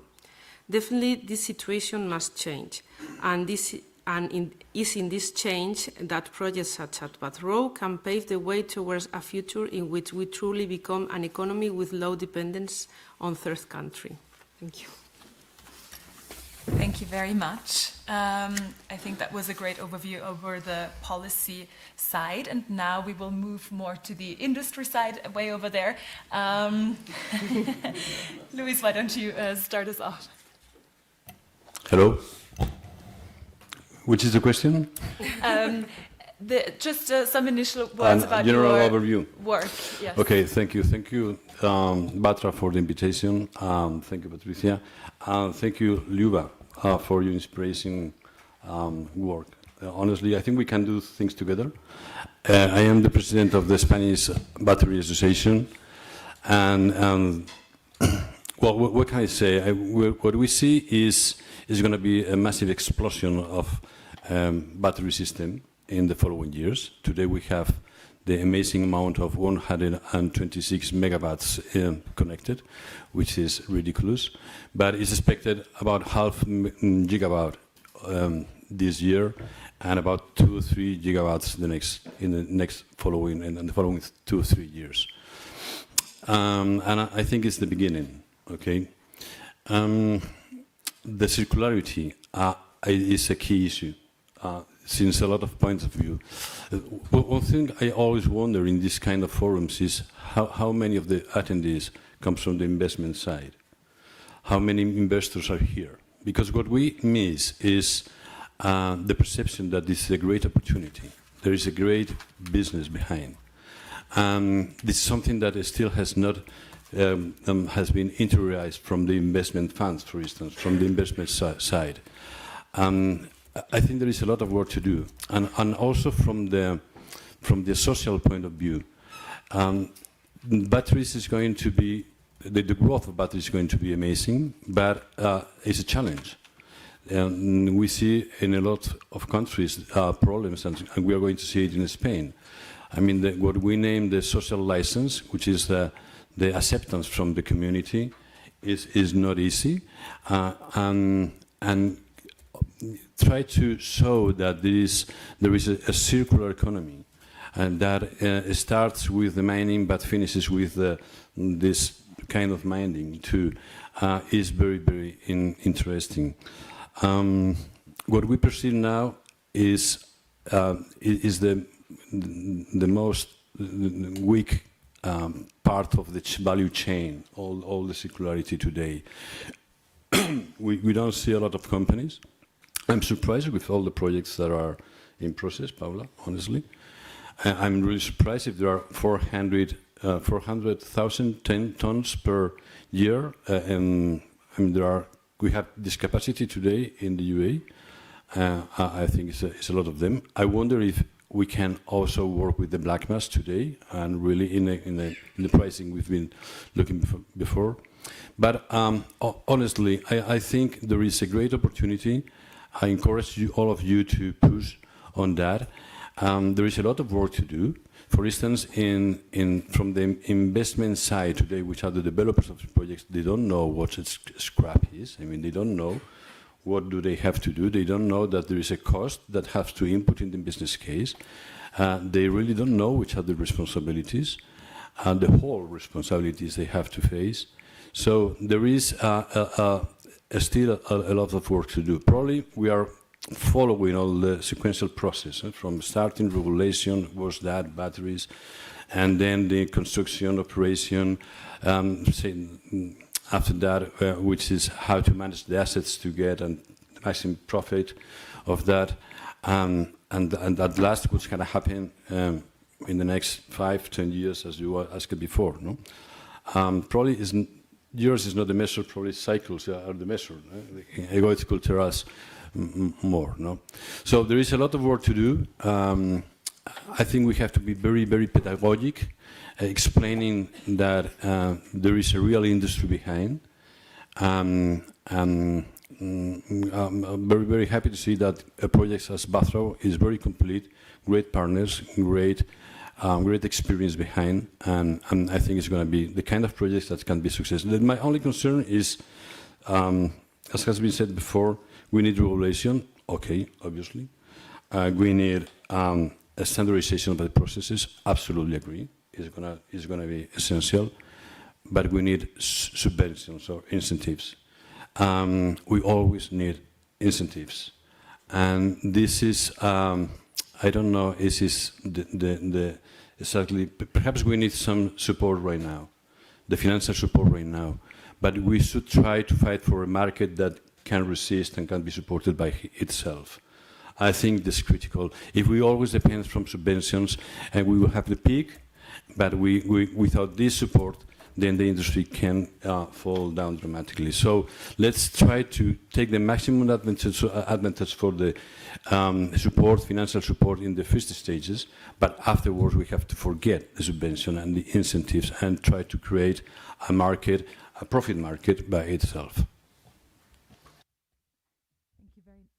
I switched it off now. Thank you very much, Luis. I think you've already touched on some very important topics that we can further discuss later on. That is great. And then finally, Ego, it's from the Second Life perspective. There are also some slides which are opening now. That's great. Go ahead. We can also... Now it works. Okay. So, well, welcome everyone. It's a pleasure for me to be here. Thanks to the organizers for inviting us. I'm Egoitz Martinez Lacerna, CTO of B-Planet Factory, and I'm just trying to present very briefly what we do at B-Planet Factory, which is quite relevant, I guess, linked to what we've been discussing so far. And just very, very briefly, our role in BATRAW for those that still don't know it. Okay, it works. So basically, we like to say that at BPlanet we are a circular native company. We started working with repurposed second life, second chance, second use batteries from the very beginning, back 8 years ago. Since then, well, we've been pretty active on European projects. We have up to 9, I guess. 2 patents currently in place, more than 5 million euros invested in technology. We try and we are committed to comply with the highest security safety standards. And well, we have alliances also with Tier 1 manufacturers because this is a very complex market on which we are evolving. So far, we reached more than 150 projects developed and deployed already, most of them in Spain, but also in other locations. More than 60 megawatt hours accumulated, and that's a vast amount of repurposed batteries already, proving that there's a market for that and that there are solutions that we can do with those batteries that are no longer usable in the automotive sector. And we installed, that figure is a little bit low, I guess. It's more than 20 megawatt hours installed in 2025. We tackle 3 main target applications. The 2 first ones are like our main focus until now, which is commercial and industrial. Basically batteries to boost self-consumption on high electricity demanding industries. Also fast charging support, because one of the fields or the target applications we are seeing pretty frequently is that in many locations where we want to have fast chargers for electric vehicles, there's no available power to meet the demands of such fast charging stations. So we put batteries in there to somehow proxy the available power and help the fast chargers provide their whole capability. And finally, utility scale projects. We've been working with many big players in Spain, which had some demos. The utility scale, as Luis mentioned, there are not so many batteries connected to the grid at this very moment. Hopefully this will shift and jump in the coming years. We've been active in the past in this sector, and we are today as well. This is just a very quick view of our products, the products we build with repurposed batteries. And this is, let's say, the hardware products we build. On one hand, we have the BCube, which is a containerized solution, mainly targeting high power demand applications. What you can see in there is like the first and the second generation of the container, which is 1.8 megawatt hours and 3.6 megawatt hours. Now we are moving into a greater capacity container, above 5 megawatt hours on a 20-feet container, as most players in the industry do. What you can see in the right part is the BCube Compact, which is like our cabinet solution for CNI applications and also for fast charging support. And this is like the second generation. The first one was around 200 kilowatt hours. Now we can put into a smaller footprint up to 292 kilowatt hours, almost 300 kilowatt hours. But we don't only build hardware, we also have our own energy management solution, what we called Beehive. It's basically the energy brain of our installations. It's flexible and agnostic. We can integrate many different assets, many different batteries, different technologies. It has an intuitive web platform that we will see in the upcoming slide. And well, we already deployed it on more than 70 facilities with a great uptime, and more than 3 gigawatt hours already transferred efficiently. And on top of that, we have our own software web platform where we land all our customers, where they can actually monitor the installations, but also remotely control them. We can also help them and provide remote support to them. And we have even predictive monitoring and maintenance capabilities. And now we are also launching the capability of auto-adapting or optimizing the installation so that it can take the most of the profit. Just a couple of case studies. This is one example of 5 installations, 5 sites we built with the BATRAW BP Pulse charging together last year, where we are providing additional power to the grid so that they can also fast charge vehicles on different installations. This was a very nice use case of the first generation of the BCube Compact, and it's working pretty well on many different sites. And here we can also see another example. This was the first independent battery operating in the electricity market in Spain, which is a project by Ignis and well, with our own batteries from the first version of the container I mentioned earlier. Coming to BATRAW, very quickly, what we built in BATRAW was, well, basically we've been in charge of the work package that takes charge of the semi-automatic battery dismantling pilot line, which is divided into 3 main stages: a laser cutting station, the disassembly station, and finally the characterization station. The main idea in here is that we can somehow automatize and make as quick and as efficient as possible the whole process from receiving an electric vehicle battery and disassembling it into modules, which is a big part of the time and cost on repurposing every time we receive the full battery. This is basically how it looks. This was gladly developed with some colleagues in the BATRAW project, and well, basically we reached the point to demonstrate that it is technologically feasible and that it has a great influence also in terms of cost and time efficiency. The standard process is very manual. We will come back into this topic later on, because something we are facing as one of the main challenges is that we have different shapes, different sizings, different geometries on the electric vehicle batteries. It was mentioned earlier as well that there's no standardized solutions for electric vehicles, and the process until now was very manual, which in the end is very time consuming, and in the end it means cost. What we reached with BATRAW was to automatize about 70 to 80% of the tasks to be done, and it was nice to see that this process can be simplified very significantly with the developments and the technology we developed in the project. And that's pretty much from my side. Thanks so much for your attention. Let's get into the discussion now. Fantastic. Thank you so much for giving an overview of your processes. Let's start with the panel discussion proper. I invite all of you to, of course, beyond responding to your own questions, you feel free to launch debates if you agree or disagree with your fellow panelists. But let's start with Paula. So we've heard a couple of times now that the cost factor is a major potential barrier when it comes to battery circularity. And could you maybe describe a little bit what actions is the EU taking to create a market for recycled and repurposed batteries? So I think here the main instrument is the battery regulation and the recycled content requirements that have been mentioned as well, right? This, of course, is a market intervention. It's a market intervention that not everybody likes. But as you say, what we saw is that the price of the recycle is more costly, so the market is not going to go circular if there's not this regulatory push. If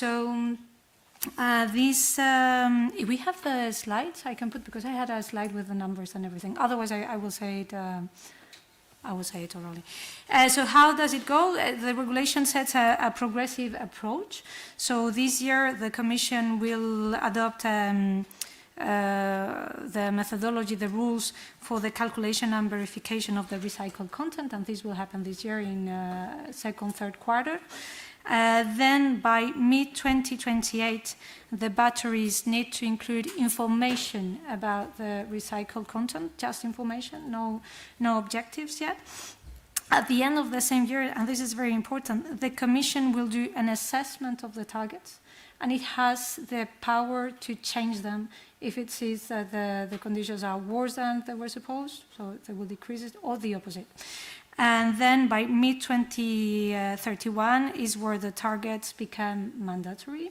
So these targets, they go from 85% of recycled lead, because recycling of lead is a very mature technology. There's a lot of recycling, so we have these targets: 16% of cobalt and only 6% of lithium and nickel.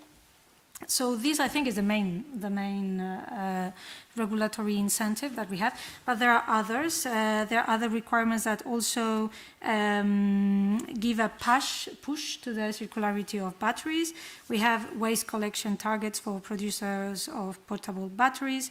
We have targets for lithium recovery from waste of batteries, 50% by the end of 2027, 80% by the end of 2031. Also targets for the recovery of the other materials, cobalt, copper, lead, and nickel, 90% by 2027, end of 2027. And we have also recycling efficiency targets. So, for example, for lithium-based batteries, it will be 65% by the end of last year. So yeah, there's this, we think that with regulation, we can move this forward. And there's also money, yeah? There's funds, for example, for this project, for research and development available. All right, thank you. So Raquel, is this EU policy framework and the financial support that is available, is this sufficient to create a market for recycled and repurposed batteries in Spain? And also in the context of the next multi-annual financial framework? And in what ways is Spain thinking of going beyond the current EU framework, or is it even already going beyond the current EU framework? Thank you. Thank you, Patricia, for this question. Although the battery regulation is an act which is directly applicable, we need to adapt our regulatory framework to all of this new European legislation, and we have to adapt it to a Spanish condition. For example, battery regulation allows member states to decide how producer responsibility organizations should comply with the EPR obligation. They can do through a PRO, or they can decide comply with these obligations individually. But the battery regulation permits restriction on when producer can opt for individual compliance. And we are studying that when local authorities are involved in waste collection, we have found that individual producers cannot guarantee the management of all their waste. So it could be an option in a new royal decree on battery waste to eliminate the possibility of individual compliance in case in which local authority are involved. But we also believe that the battery regulation lacks a better definition of a storage condition, above all in lithium batteries. Storage condition and recovery collection condition are key to better material recovery. Furthermore, as I say, in the case of lithium battery, not only for the value of this material, but also for the fire risk associated with this waste. It could be great. It could be very useful to have some safety criteria in place, further than the battery regulation established. Regarding the possible financing projects related to circular economy, as I mentioned before, we have already approved a second circular economy action plan, which is within the Spanish circular economy strategy, and this plan includes a specific measure to promote invest in recycling and second life facility for batteries, as well as to promote circularity and sustainability in the manufacture of batteries.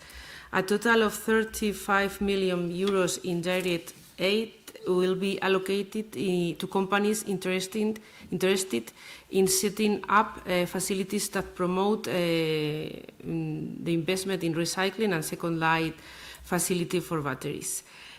Although it's no longer possible to submit new projects, the terms and conditions of the call can be found on the web page of IDAE, which is the organization responsible to allocate this fund.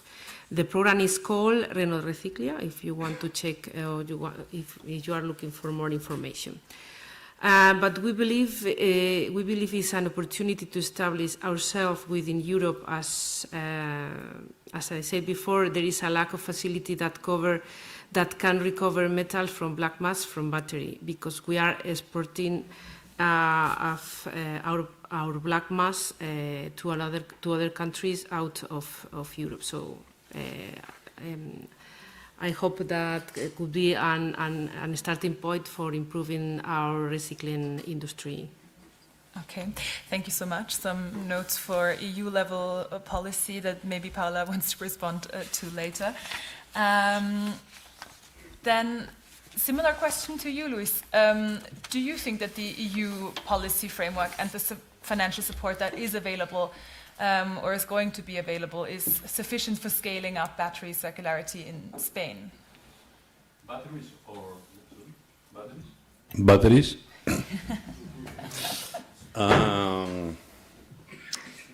The problem is for instance, today has been published the new Industrial Act.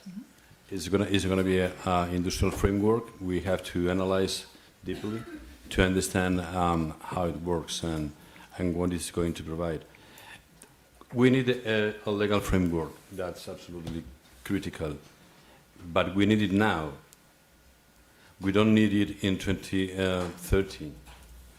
And this is one of the key problems that we perceive. All the processes goes very, very slow, and the market goes very, very fast.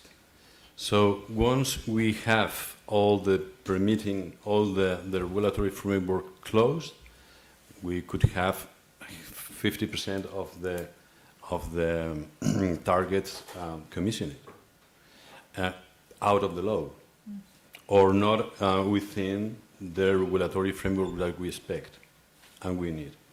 So this is this balance that we will have always, and I think we will have to work in processes not only to achieve, for instance, the project permitting in 15 months, which is a key point, is also to create this regulatory framework very, very faster than we are doing. And this is for the European level and for national levels too.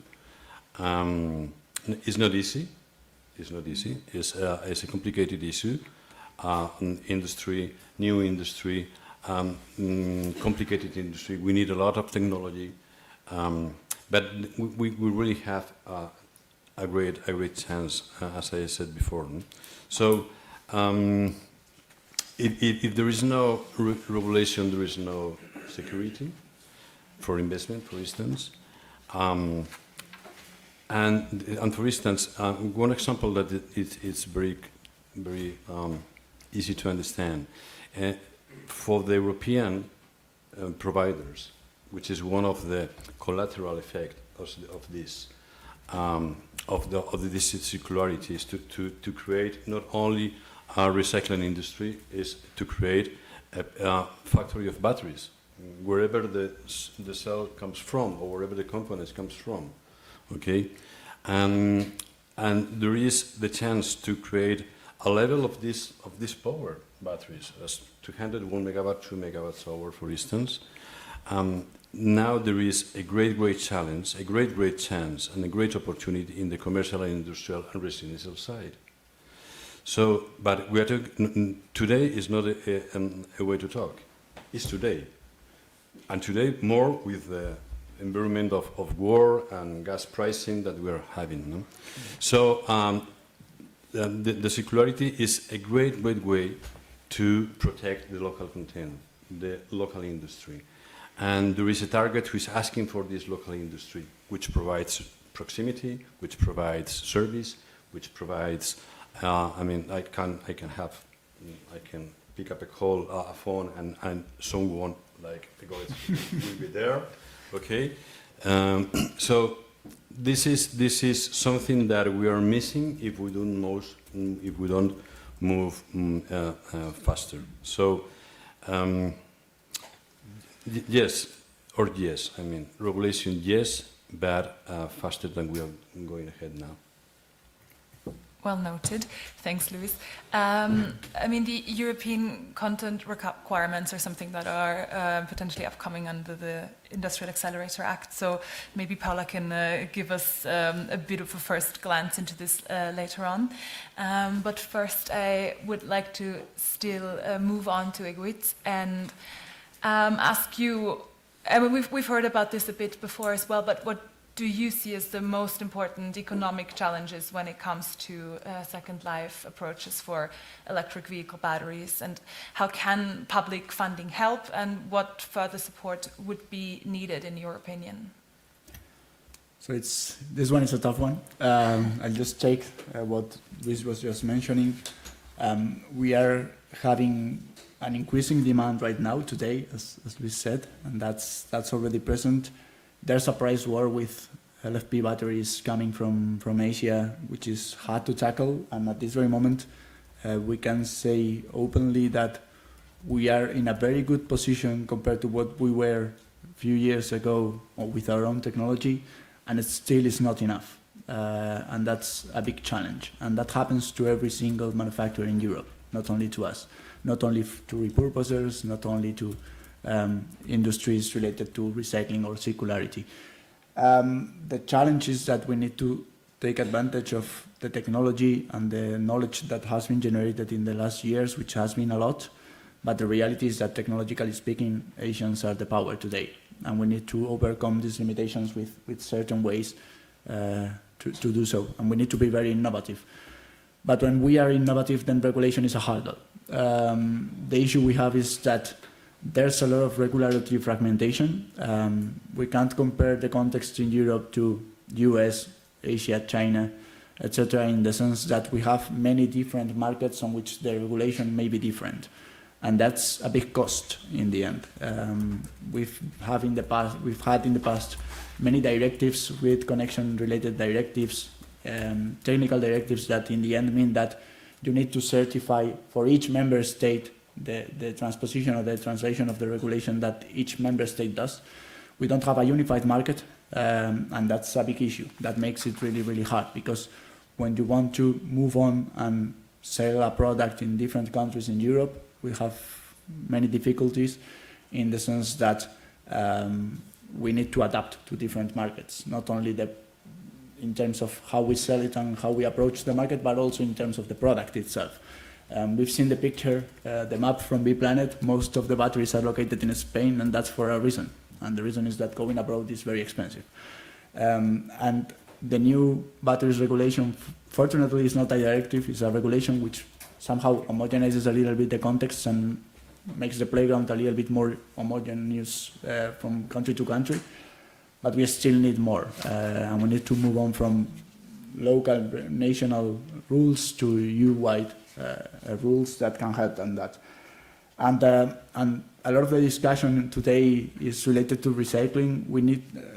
I feel we need to align the incentives with the waste hierarchy. It's important that we talk about recycling, but since we are talking about raw materials and about batteries that are generally imported from abroad, we need to have those batteries in our market for the longest time possible. Extended battery lifetime is the best way to have sovereignty on those materials, on those batteries, and then if we have the capability even to recycle them, then that's perfect, because we can close the gap, right, and close the circle. But it's something we need to face and that we need to assume, and we need to generate markets for these second life repurposed batteries. Hopefully the Industrial Accelerator Act will have something to say also in this regard. We've seen measures in Spain and in Europe in favor of local or favoring the European supply chains, which is very important. If we can do the same also with circular supply chains and try to boost somehow that the products that we build once can continue in the cycle for as long as possible, then the scenario would be a little bit better.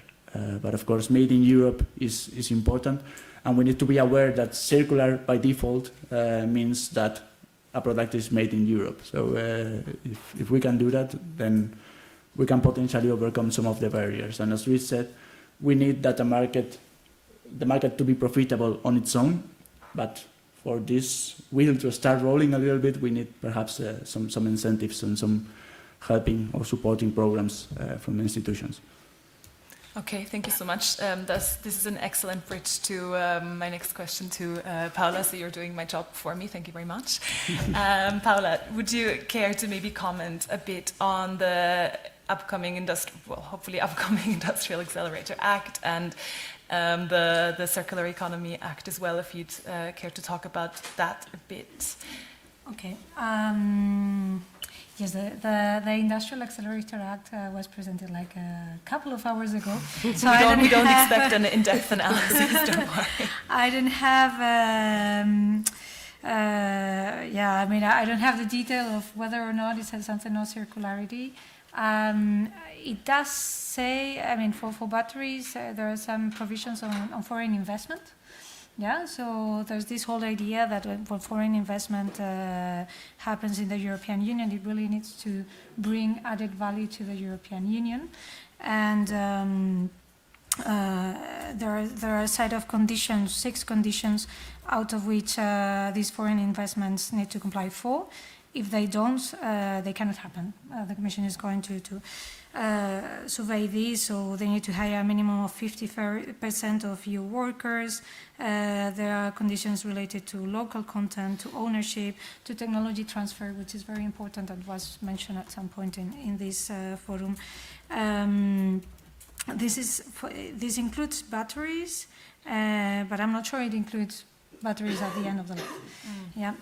For the and there's this whole idea also in the Industrial Accelerator Act of giving some support to the Made in Europe, but for a subset, and there has been like a lot of discussion, internal discussion. This was meant to be presented before the end of 2025, and it has to get longer because it's very, I mean, there are very different views between even directorates within the Commission and for this made in the EU content, I'm not sure because but I think batteries is not in. You have steel, you have, but I'm not sure, right? Because I virtually had some minutes to look into it. Then for the Circular Economy Act, this one is an important piece of legislation as well regarding the batteries. Of course, it's not going to cover anything regarding the sustainability because this is in the battery regulation, which indeed is a regulation. This is something that the Commission is changing. We are increasingly presenting regulations because directives, we have seen that it really fragments the market. But yeah, one of the things that the Circular Economy Act is going to look into is the extended producer responsibility schemes. So in May last year, the European Commission presented a single market strategy to remove kind of like the biggest barriers in the internal market, what we call the terrible 10. There were 10 that were identified. And one of these most 10 harmful barriers for the internal market is the fragmented rules on packaging, labeling, and waste. What we see as possible next steps to tackle this barrier is to implement the digital product passport for digital labels. That it was mentioned, it's both a challenge but an opportunity. And also the harmonization and simplification of the extended producer responsibility schemes for end-of-life product. So this is something that colleagues in Brussels, they are looking into. So how can we further streamline the EPR schemes so that they are not a barrier? Because right now, I don't know, there are 250 different EPR schemes around the European. I think this is...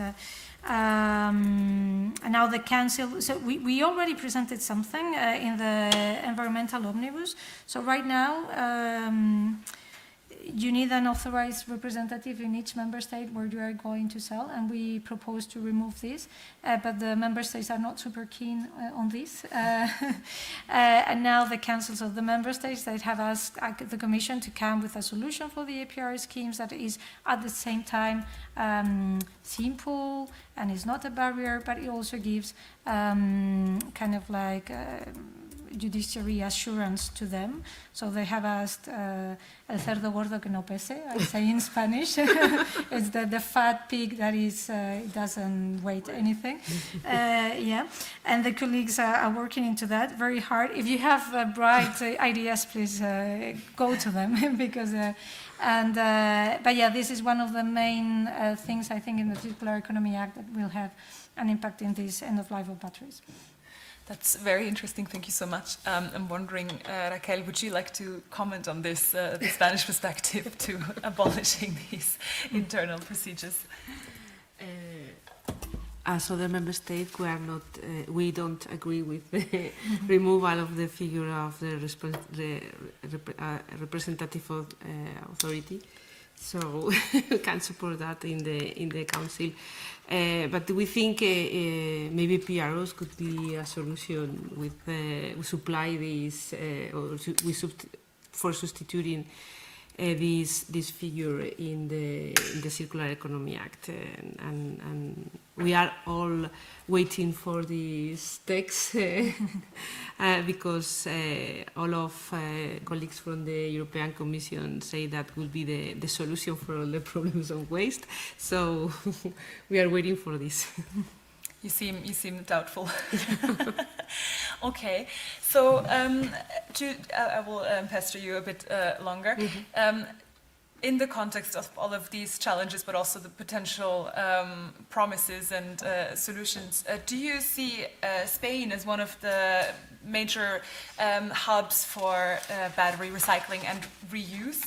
And how do you plan to support the development of this, if so? Yeah, okay. In my opinion, for a hub of this kind to become reality, we have to be able to convert the supply and the demand, as Luis said before. We need facilities for recovering raw material from materials, and also we need new batteries manufacturers in order these two actors are close. Until this happened, battery waste will continue to be sent to plants close to where new batteries are manufactured. Spain still has a strong automotive industry, and with several manufacturing centers for electric and hybrid vehicles, which could provide the opportunity of the manufacturing, of the battery manufacturing. Another aspect which is need to consider is the cost of electricity, because the hydrometallurgical and pyrometallurgical process required for treatment of black mass are very energy intensive. And so far, we could say that Spain was a favorite country for this within Europe, but the reality right now is that we have a great uncertainty on that. But other positive point for our country is that we have a high percentage of clean energy generation, which could also help to reduce the carbon footprint of batteries manufactured here in the future, when we have the way in which we will calculate this carbon footprint.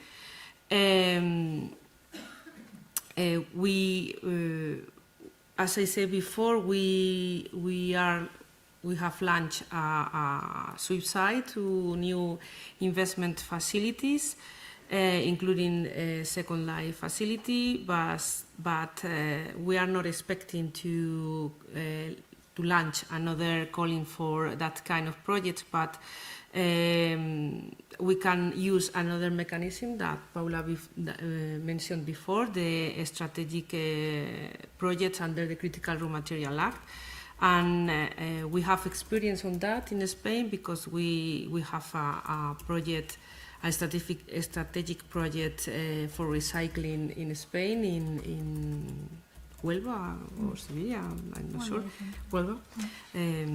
So we can support this kind of projects as well in this mark, and the designation of this project as a strategic could be useful for the investors, because they can access to better financing condition and preferential treatment for all the permits required to develop this project. So it could be useful as well. Thank you very much. I'm sure attracting the investors is music to Luis's ears. So, Luis, would you care to comment on this as well? Do you see Spain as becoming a a hub for recycling and repurposing in Europe? And what is the industry doing to proactively advance circularity on batteries, even beyond what policy is doing? I don't see Spain. I don't see Spain.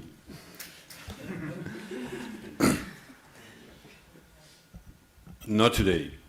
But if we see the list of projects and the map of Europe, there is a lot of projects in Europe. So I think the industries start to moving ahead. So this is a good news. But I have a meeting today with the ministry, and what they told me is there are in the Industrial Accelerator Act there are two visions. The French one, which tries to capture some investment from abroad and to create a local value chain, okay? And the German one, which is other, okay? Let's say that. So in Spain, what we defend is that. I mean, I think the local companies will have to have a sort of alliances with Chinese providers and to together create a value chain locally. I think this is the most competitive solutions. What I see is a market where every manufacturer always say the same. I want to work in equal conditions as the Chinese providers. They don't work with the same conditions that we work. In many issues. Financial, which is the most important. In fact, we've seen, for instance, for the solar panel, we've seen an increase of the pricing of 25% in 2 days. 2 days. It's not a market issue, it's a policy issue from the government. So it could happen in batteries too. So what we really need is to create a global industry with Chinese technology, which is very, very advanced, that's true, more advanced than we are, and to create alliances to protect and to create a local value chain, a local value chain that could really be very competitive. I think we can do that, and if we can do that, we can stabilize this market. We can't let, and this is one of our messages since the beginning of our association, we can't not put this kind of companies at risk, because they create a great add value, top level of employees, good formation, long-term stability.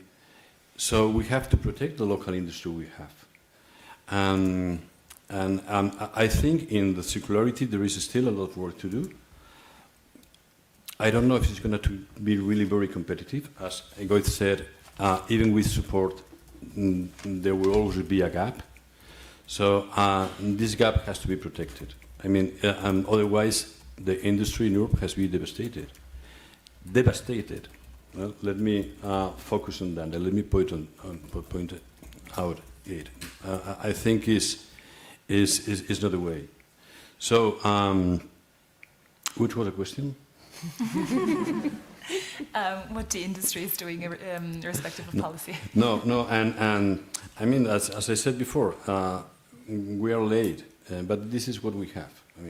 We don't have to be nostalgic every day. Okay, so I think that's what we have. This is the tools we have. The great companies are defending a lot. There are some tenders that has approved a lot of, protect a lot of the local container industry. Let's see if we finish that. If this process has opened, really protect our industry and create an industry in repurposing or on new companies, but there is a chance, and I think we have the chance to be success. We have the chance to. We need it, and we have to be a bit Taliban on that. Okay, and Europe has no definition on that, and it's a pity because we don't know if we want just to buy shipments and shipments of batteries provided for Chinese and plug and play, and then what we do? Or if we want to create our protected industry with duties and whatever, which I think is not the way. The way they will have to understand they need to find alliances, commercial alliances, industrial alliances with the technology that comes from China, with the capital that comes from China and everywhere, and with the local manufacturing, which is what really creates wealthy in the territories where these kind of companies are implemented. So I think there is a long way ahead to do. Still, we have a long way to do. Okay, thank you very much for this honest answer.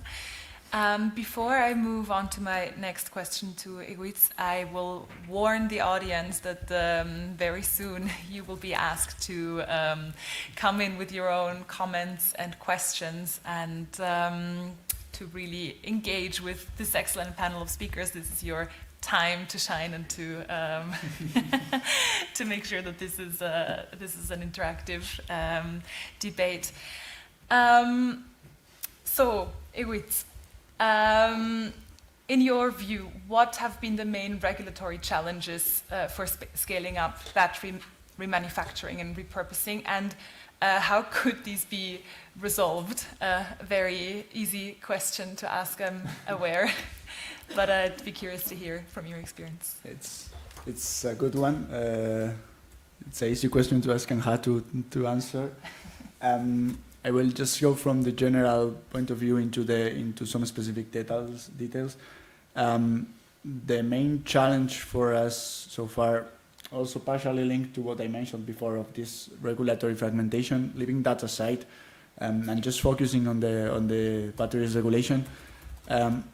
Overall, I think it's a great regulation. It was very much needed to have something like this. It boosts many relevant and critical aspects for the batteries, like some transparency in terms of data access, carbon footprint, safety-related aspects, which are crucial if we want our sector to be consistent and sustainable. Sustainability-related aspects, by the way. There are many, just leaving aside the most circular aspects of the regulation, which is conceptually it's really nice to see it in there, but let's see how it evolves, because some of the targets we discussed earlier in terms of recycled content, etc., we need to see how that unfolds in the end once we start perceiving the amount of LFP batteries we expect in the future. Just coming to the comments from the colleagues from CEPS, recycling LFP batteries will be a huge challenge, I guess. So let's see how that finally unfolds. But overall, the regulation is good. We took it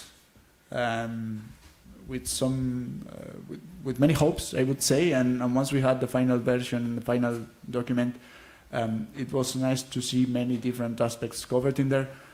But the big issue with the regulation is that it was approved in 2023, and there are still many uncertainties laying in this regulation. We can go to Article 12, safety-related testing for stationary batteries. We don't have an harmonized standard available yet. We can still avoid talking about Second Life in that particular aspect, because that would be a huge topic. But we don't have standards in there. Carbon footprint, we don't have the secondary regulation required yet. Something similar happens with Article 14 related to the battery BMS data availability, and also related to the battery passport, which is something which can have a huge impact if it's done right, but we don't know yet how these metrics will be verified, who will verify them, how that will be done, how we need to calculate some of the metrics we are requested to calculate. So all those uncertainties make it really, really hard to make long-term investments on technology and on the compliance aspects for the regulation. It's almost 3 years since it was enforced, and we still have many secondary regulations still to come. And that's a very big issue, one of the big challenges in terms of European regulation, I would say. If we double-click on Article 12, safety, that's a topic on its own, because it makes really hard for a concept of circularity, repurposed battery to comply with this standard. We've been struggling to comply with it to the best possible extent, because there's no easy way to know how much do you cover it or not. We've been testing our batteries according to safety standards for so many years. And what we have currently is that you don't have one single standard that is harmonized and that allows you to cover the whole 11 different tests that are defined in there, right? So you need to certify according to multiple standards to cover that, which makes it even more challenging and more time consuming. So time to market is highly affected by this article in particular. It makes really, really difficult to comply with it. And in our case, it's a particular technical paradox because to some extent, we are using batteries that have been tested according to safety standards in the automotive market. But we don't typically have access to the testing carried out by the cell module manufacturer or even the OEM. Because first, the regulation doesn't force them to provide us such information, and second, because they are not typically willing to share this information. And in so many cases, the OEMs, they don't even have it themselves. They have the approvals from the cell or module manufacturer coming from China, but they don't have conducted the tests at the cell and module level themselves. So that's hard because we are forced to build a safety design concept as if it was from scratch, but taking design decisions that were taken by others because we cannot affect the design of the cells and the modules. So in the end, we need to comply with that and taking engineering decisions from another people, adapt it to a new market, and to some extent recertify something that has been certified before. So that's one of the big examples of how hard this can become when we don't land very precisely each of the articles described in this regulation. And how to solve it? That's the hard one, right? I was hoping, let's see from tomorrow on what the Industrial Accelerator Act finally has. I truly believe that we need to have regulations that boost, as it was mentioned earlier by my colleagues in this table. We need regulation that somehow promotes supply chains. I agree with Luis. We need to be very smart on alliances and working with companies that were competitors before, because otherwise there's very little room for a local market, for a local exclusive market, let's say it in that way. But still we need to boost the supply chain, and if we want the circularity to be circularity and not just recycling, we need it to be somehow accommodated into that regulatory framework. Thank you very much. No, yesterday I was with the president of one of the biggest company in Spain, the paper company, the recycling paper, and they 1 month ago in the recycling process, and I don't know why there was a battery, and it started fire. The fire lasted about 20 hours. All the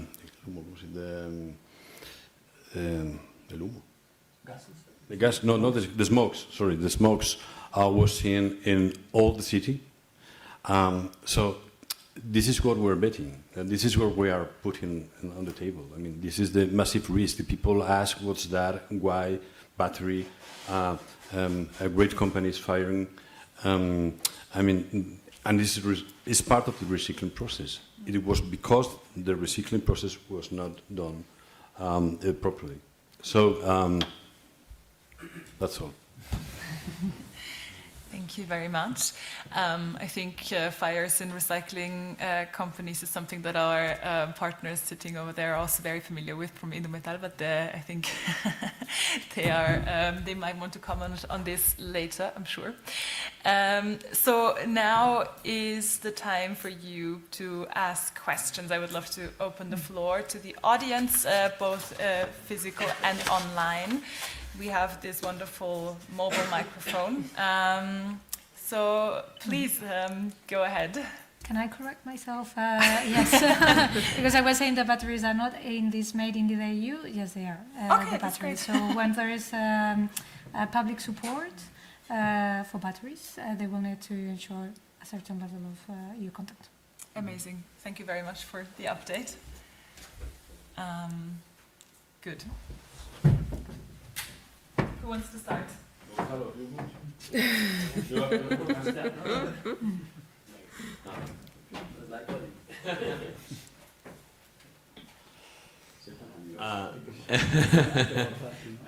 Luis, no.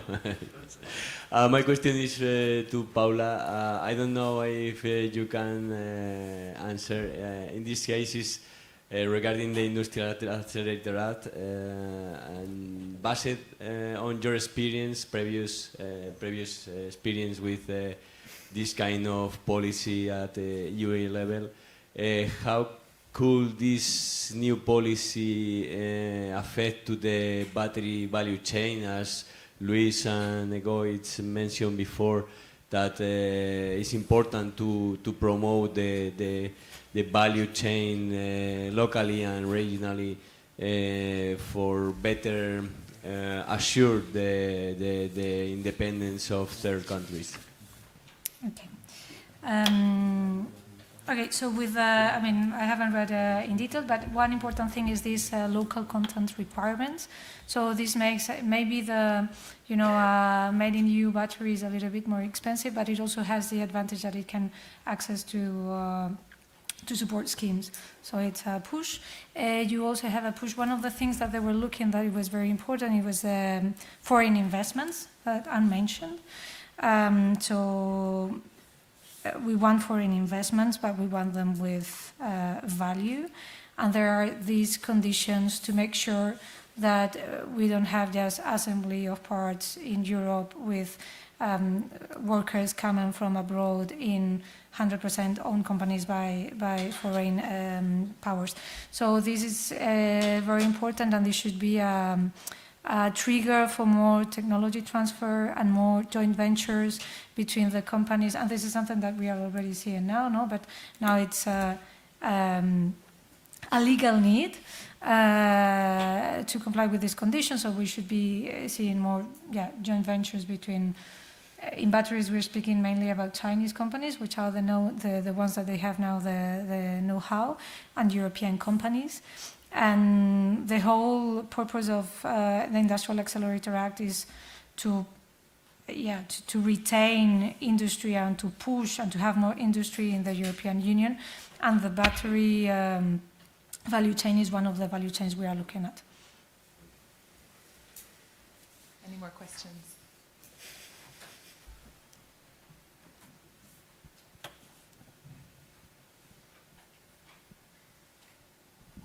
Thank you for the very interesting contributions. You can hear me, right? Yes.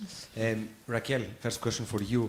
I was wondering from your perspective that the transposition of the batteries regulation into national law, whether you face any issues, whether there is any, I don't know, article that is not clear to you, or transposition is smooth and you don't see any challenges. We're always interesting to see the national perspective on, you know, how, you know, on such an important piece of law that really has been received very well in general by the sector, but sometimes, of course, the devil is in the details. Now that, and another question that probably both Luis and Egoitz can provide their perspective, it refers to standardization, which of course it came out as an important challenge. And Egoitz, you mentioned clearly that, you know, there are areas, as we also documented, where there's lack of standards. I was wondering, with EU holding a lot of, with China basically holding a lot of the technology leadership now, and sometimes the leadership even in standardization, can you EU actors actually step up and join these standardization committees? I mean, can the EU take an active role in this regard? I'm saying this because, for example, we looked into the magnet sector, where we don't have a very long supply, a very strong industry in Europe.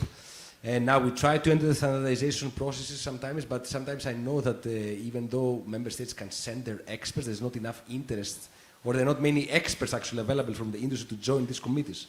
So I'm wondering, you know, if there is willingness by the industry to step up in this direction. I mean, if this is realistic.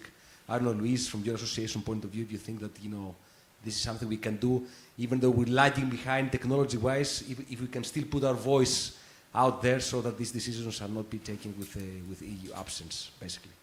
Thank you.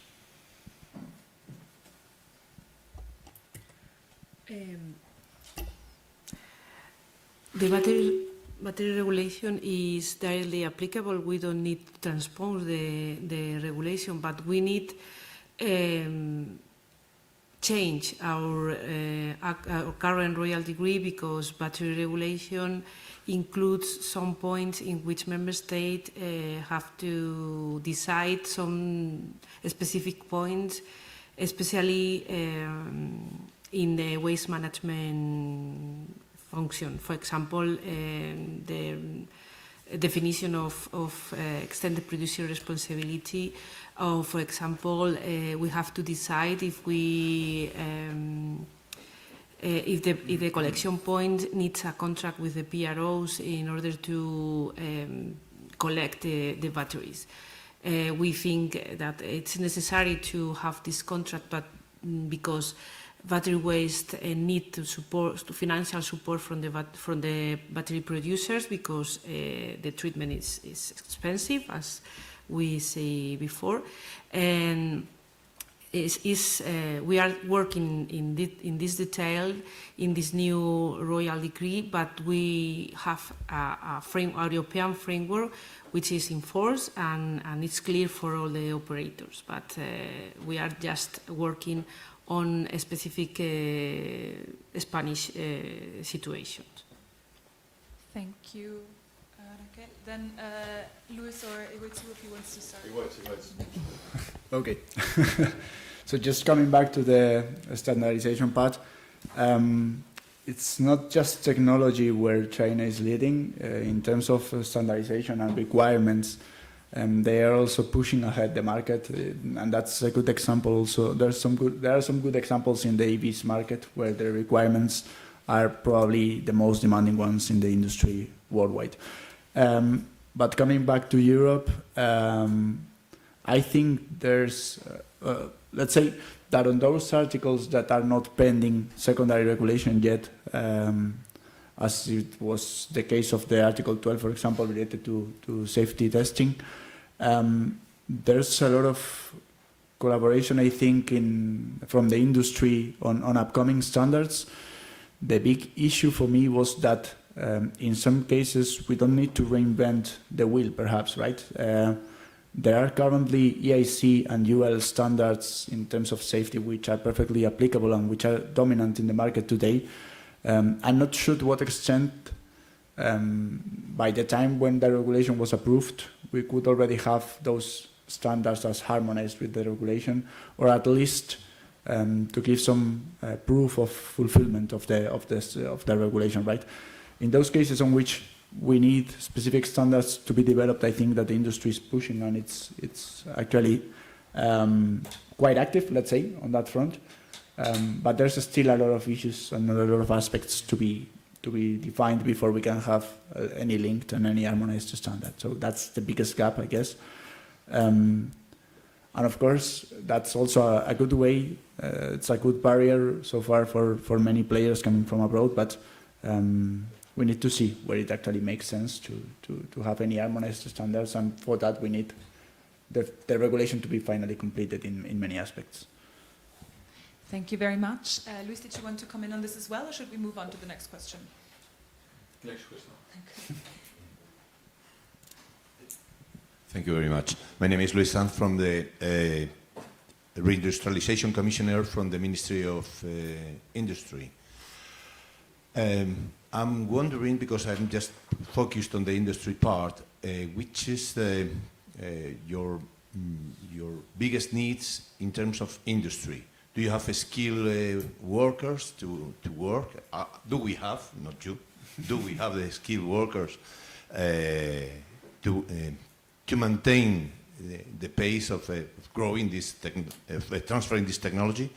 And do we have the industrial muscle in Europe and in Spain?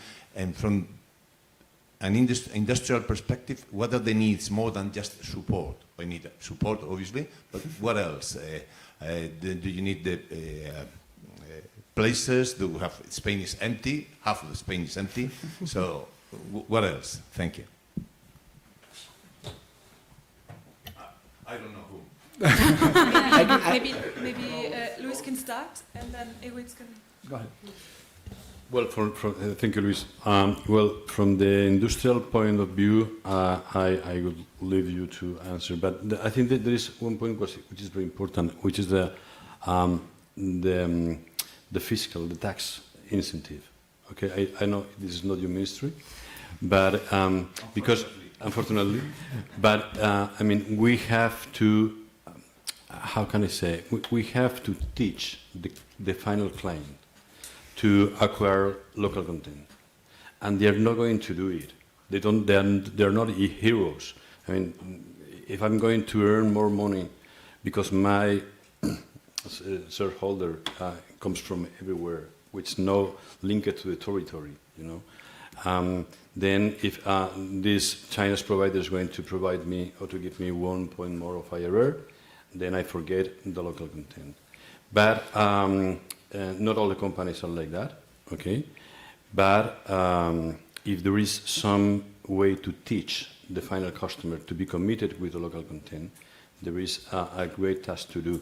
And I think the money is the biggest one. And I mean, if you have some tax discounts, if you have some tax payments delays in the assets, in the impuesto de sociedades, no? I mean, there is a great chance. It's something that you can help us to the sector to promote this mentality with the Ministry of Economy. I think it's a big chance to do. And also the formation and the human resources, I think, is very important.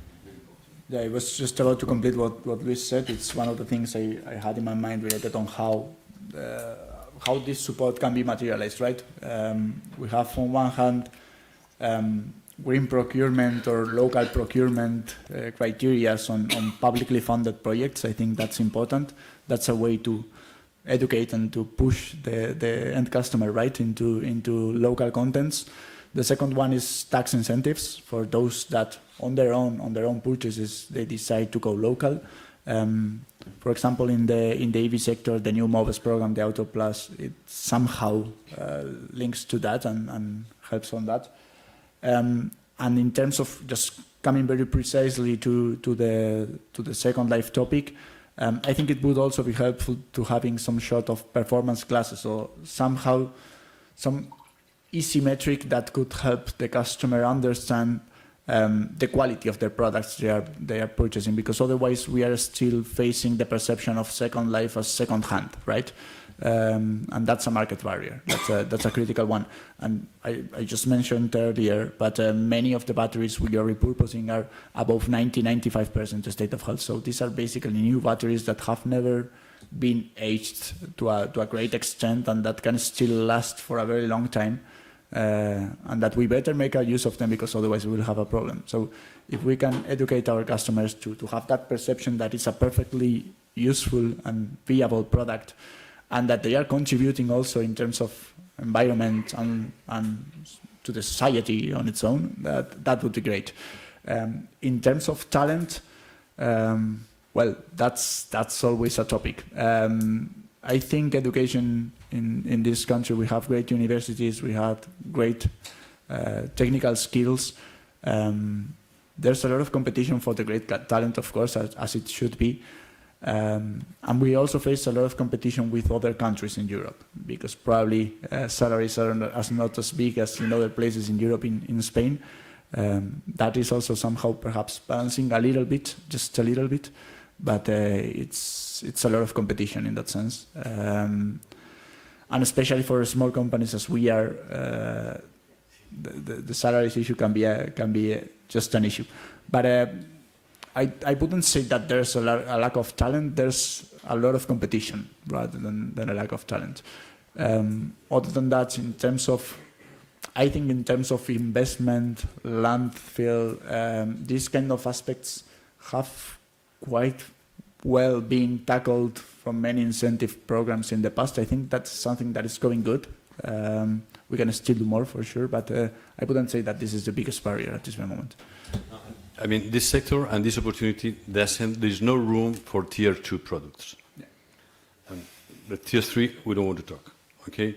So perhaps you have to be very supporting us to define which is tier 1 project. To help, for instance, with the Article 12, which says that you have to do a list of tests which has an amazing cost and time. So perhaps co-funding, for instance, Luis, co-funding this kind of test, just to secure that we have in the market, we have tier 1 projects, tier 1 products is a key way. And if I may, just a very small remark on that, there's also... Take advantage of that, we have... I will. There's also, I would say that the whole certification overall in Europe is hard, not only in terms of safety, in many different aspects. There's a lack of certifying bodies, and they have quite a dominant position, I would say, and the whole process is time-consuming, and it's very cost-intensive. And in particular, if we talk about safety, it's even more costly, purely in terms of economics, because in the end you are burning something to prove that it doesn't propagate, right? So everything you burn, the bigger it is, the bigger the cost is as well, right? So supporting, we have many funding programs for R&D, for industrialization, for investments, but not many for certification. And that's a big issue as well, because that's something that the companies need to tackle on their own. And every time you fail, the loop for getting into the market becomes way longer and way more costly. So that's another aspect. And having certifying bodies that are available and ready to help, because there are not so many, especially if we go to particular certifying standards for those that are more mainstream, like electromagnetic compatibility, low voltage directive, other directives that are more widely known. That's already well established, but for new ones, it's not easy to find laboratories. Thank you so much to the industry table over there. If the policy table would also like to comment something, please feel free. We have one question from online that I will still read. We are a bit over time, but we also started late, so I'm taking this final question. I will read this to you so everybody can hear it online as well. So it was mentioned that local and Chinese cooperation would be needed in view of China's technology or experience advantage. How would you envisage this? How would you incite this? And are there any dangers? So I know that this idea came from Luis originally. I wonder if you would also like to comment on it. And so I would start with Paula and then... Yes, I think it's a little bit a repetition of, but indeed, so now the technology of batteries is Chinese, so we really welcome the investment. And now we have this Industrial Accelerator Act that says that investment has to be made in a certain way. And it also says that for batteries and other products, in order to be able to receive public money, you need to have the European content. So at the end, there's a big incentive to produce here and to produce here in joint ventures or whatever with Chinese company, whether it's technology transfer, whether it's local workers. And so what was the question again exactly? How would such a cooperation would be envisaged, and how would it be incited, and are there any dangers? Okay, so I think the cooperation is already there, right? We have, but maybe not in recycling, but in battery manufacturing in Spain, you have Catel and Stellantis that they're going to do this big mega factory. So the risks were there before to have these without any value for the European Union, and this is why the Industrial Accelerator Act puts the conditions. And I think it's positive. I mean, they have the technology, and we need to learn from them. This is a reality right now. Well noted, thank you.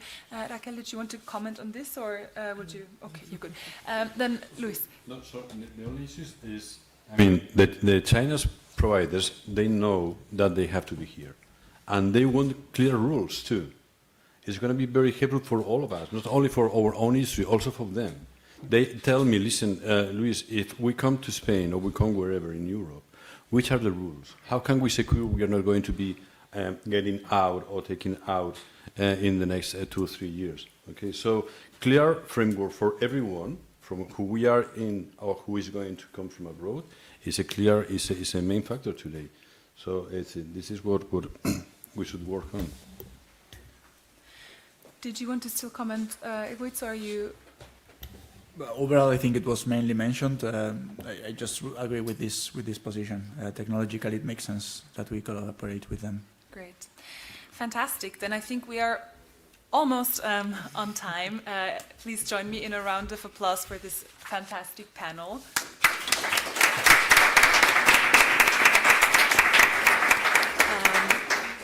Thank you to the people joining online. Hope to welcome you next time. And to the very lucky people in the room, I would like to invite you to join us in our networking drinks outside. Thank you very much. To be discussed during the drinks. Yes? Oh, and we will take a picture apparently. Thank you.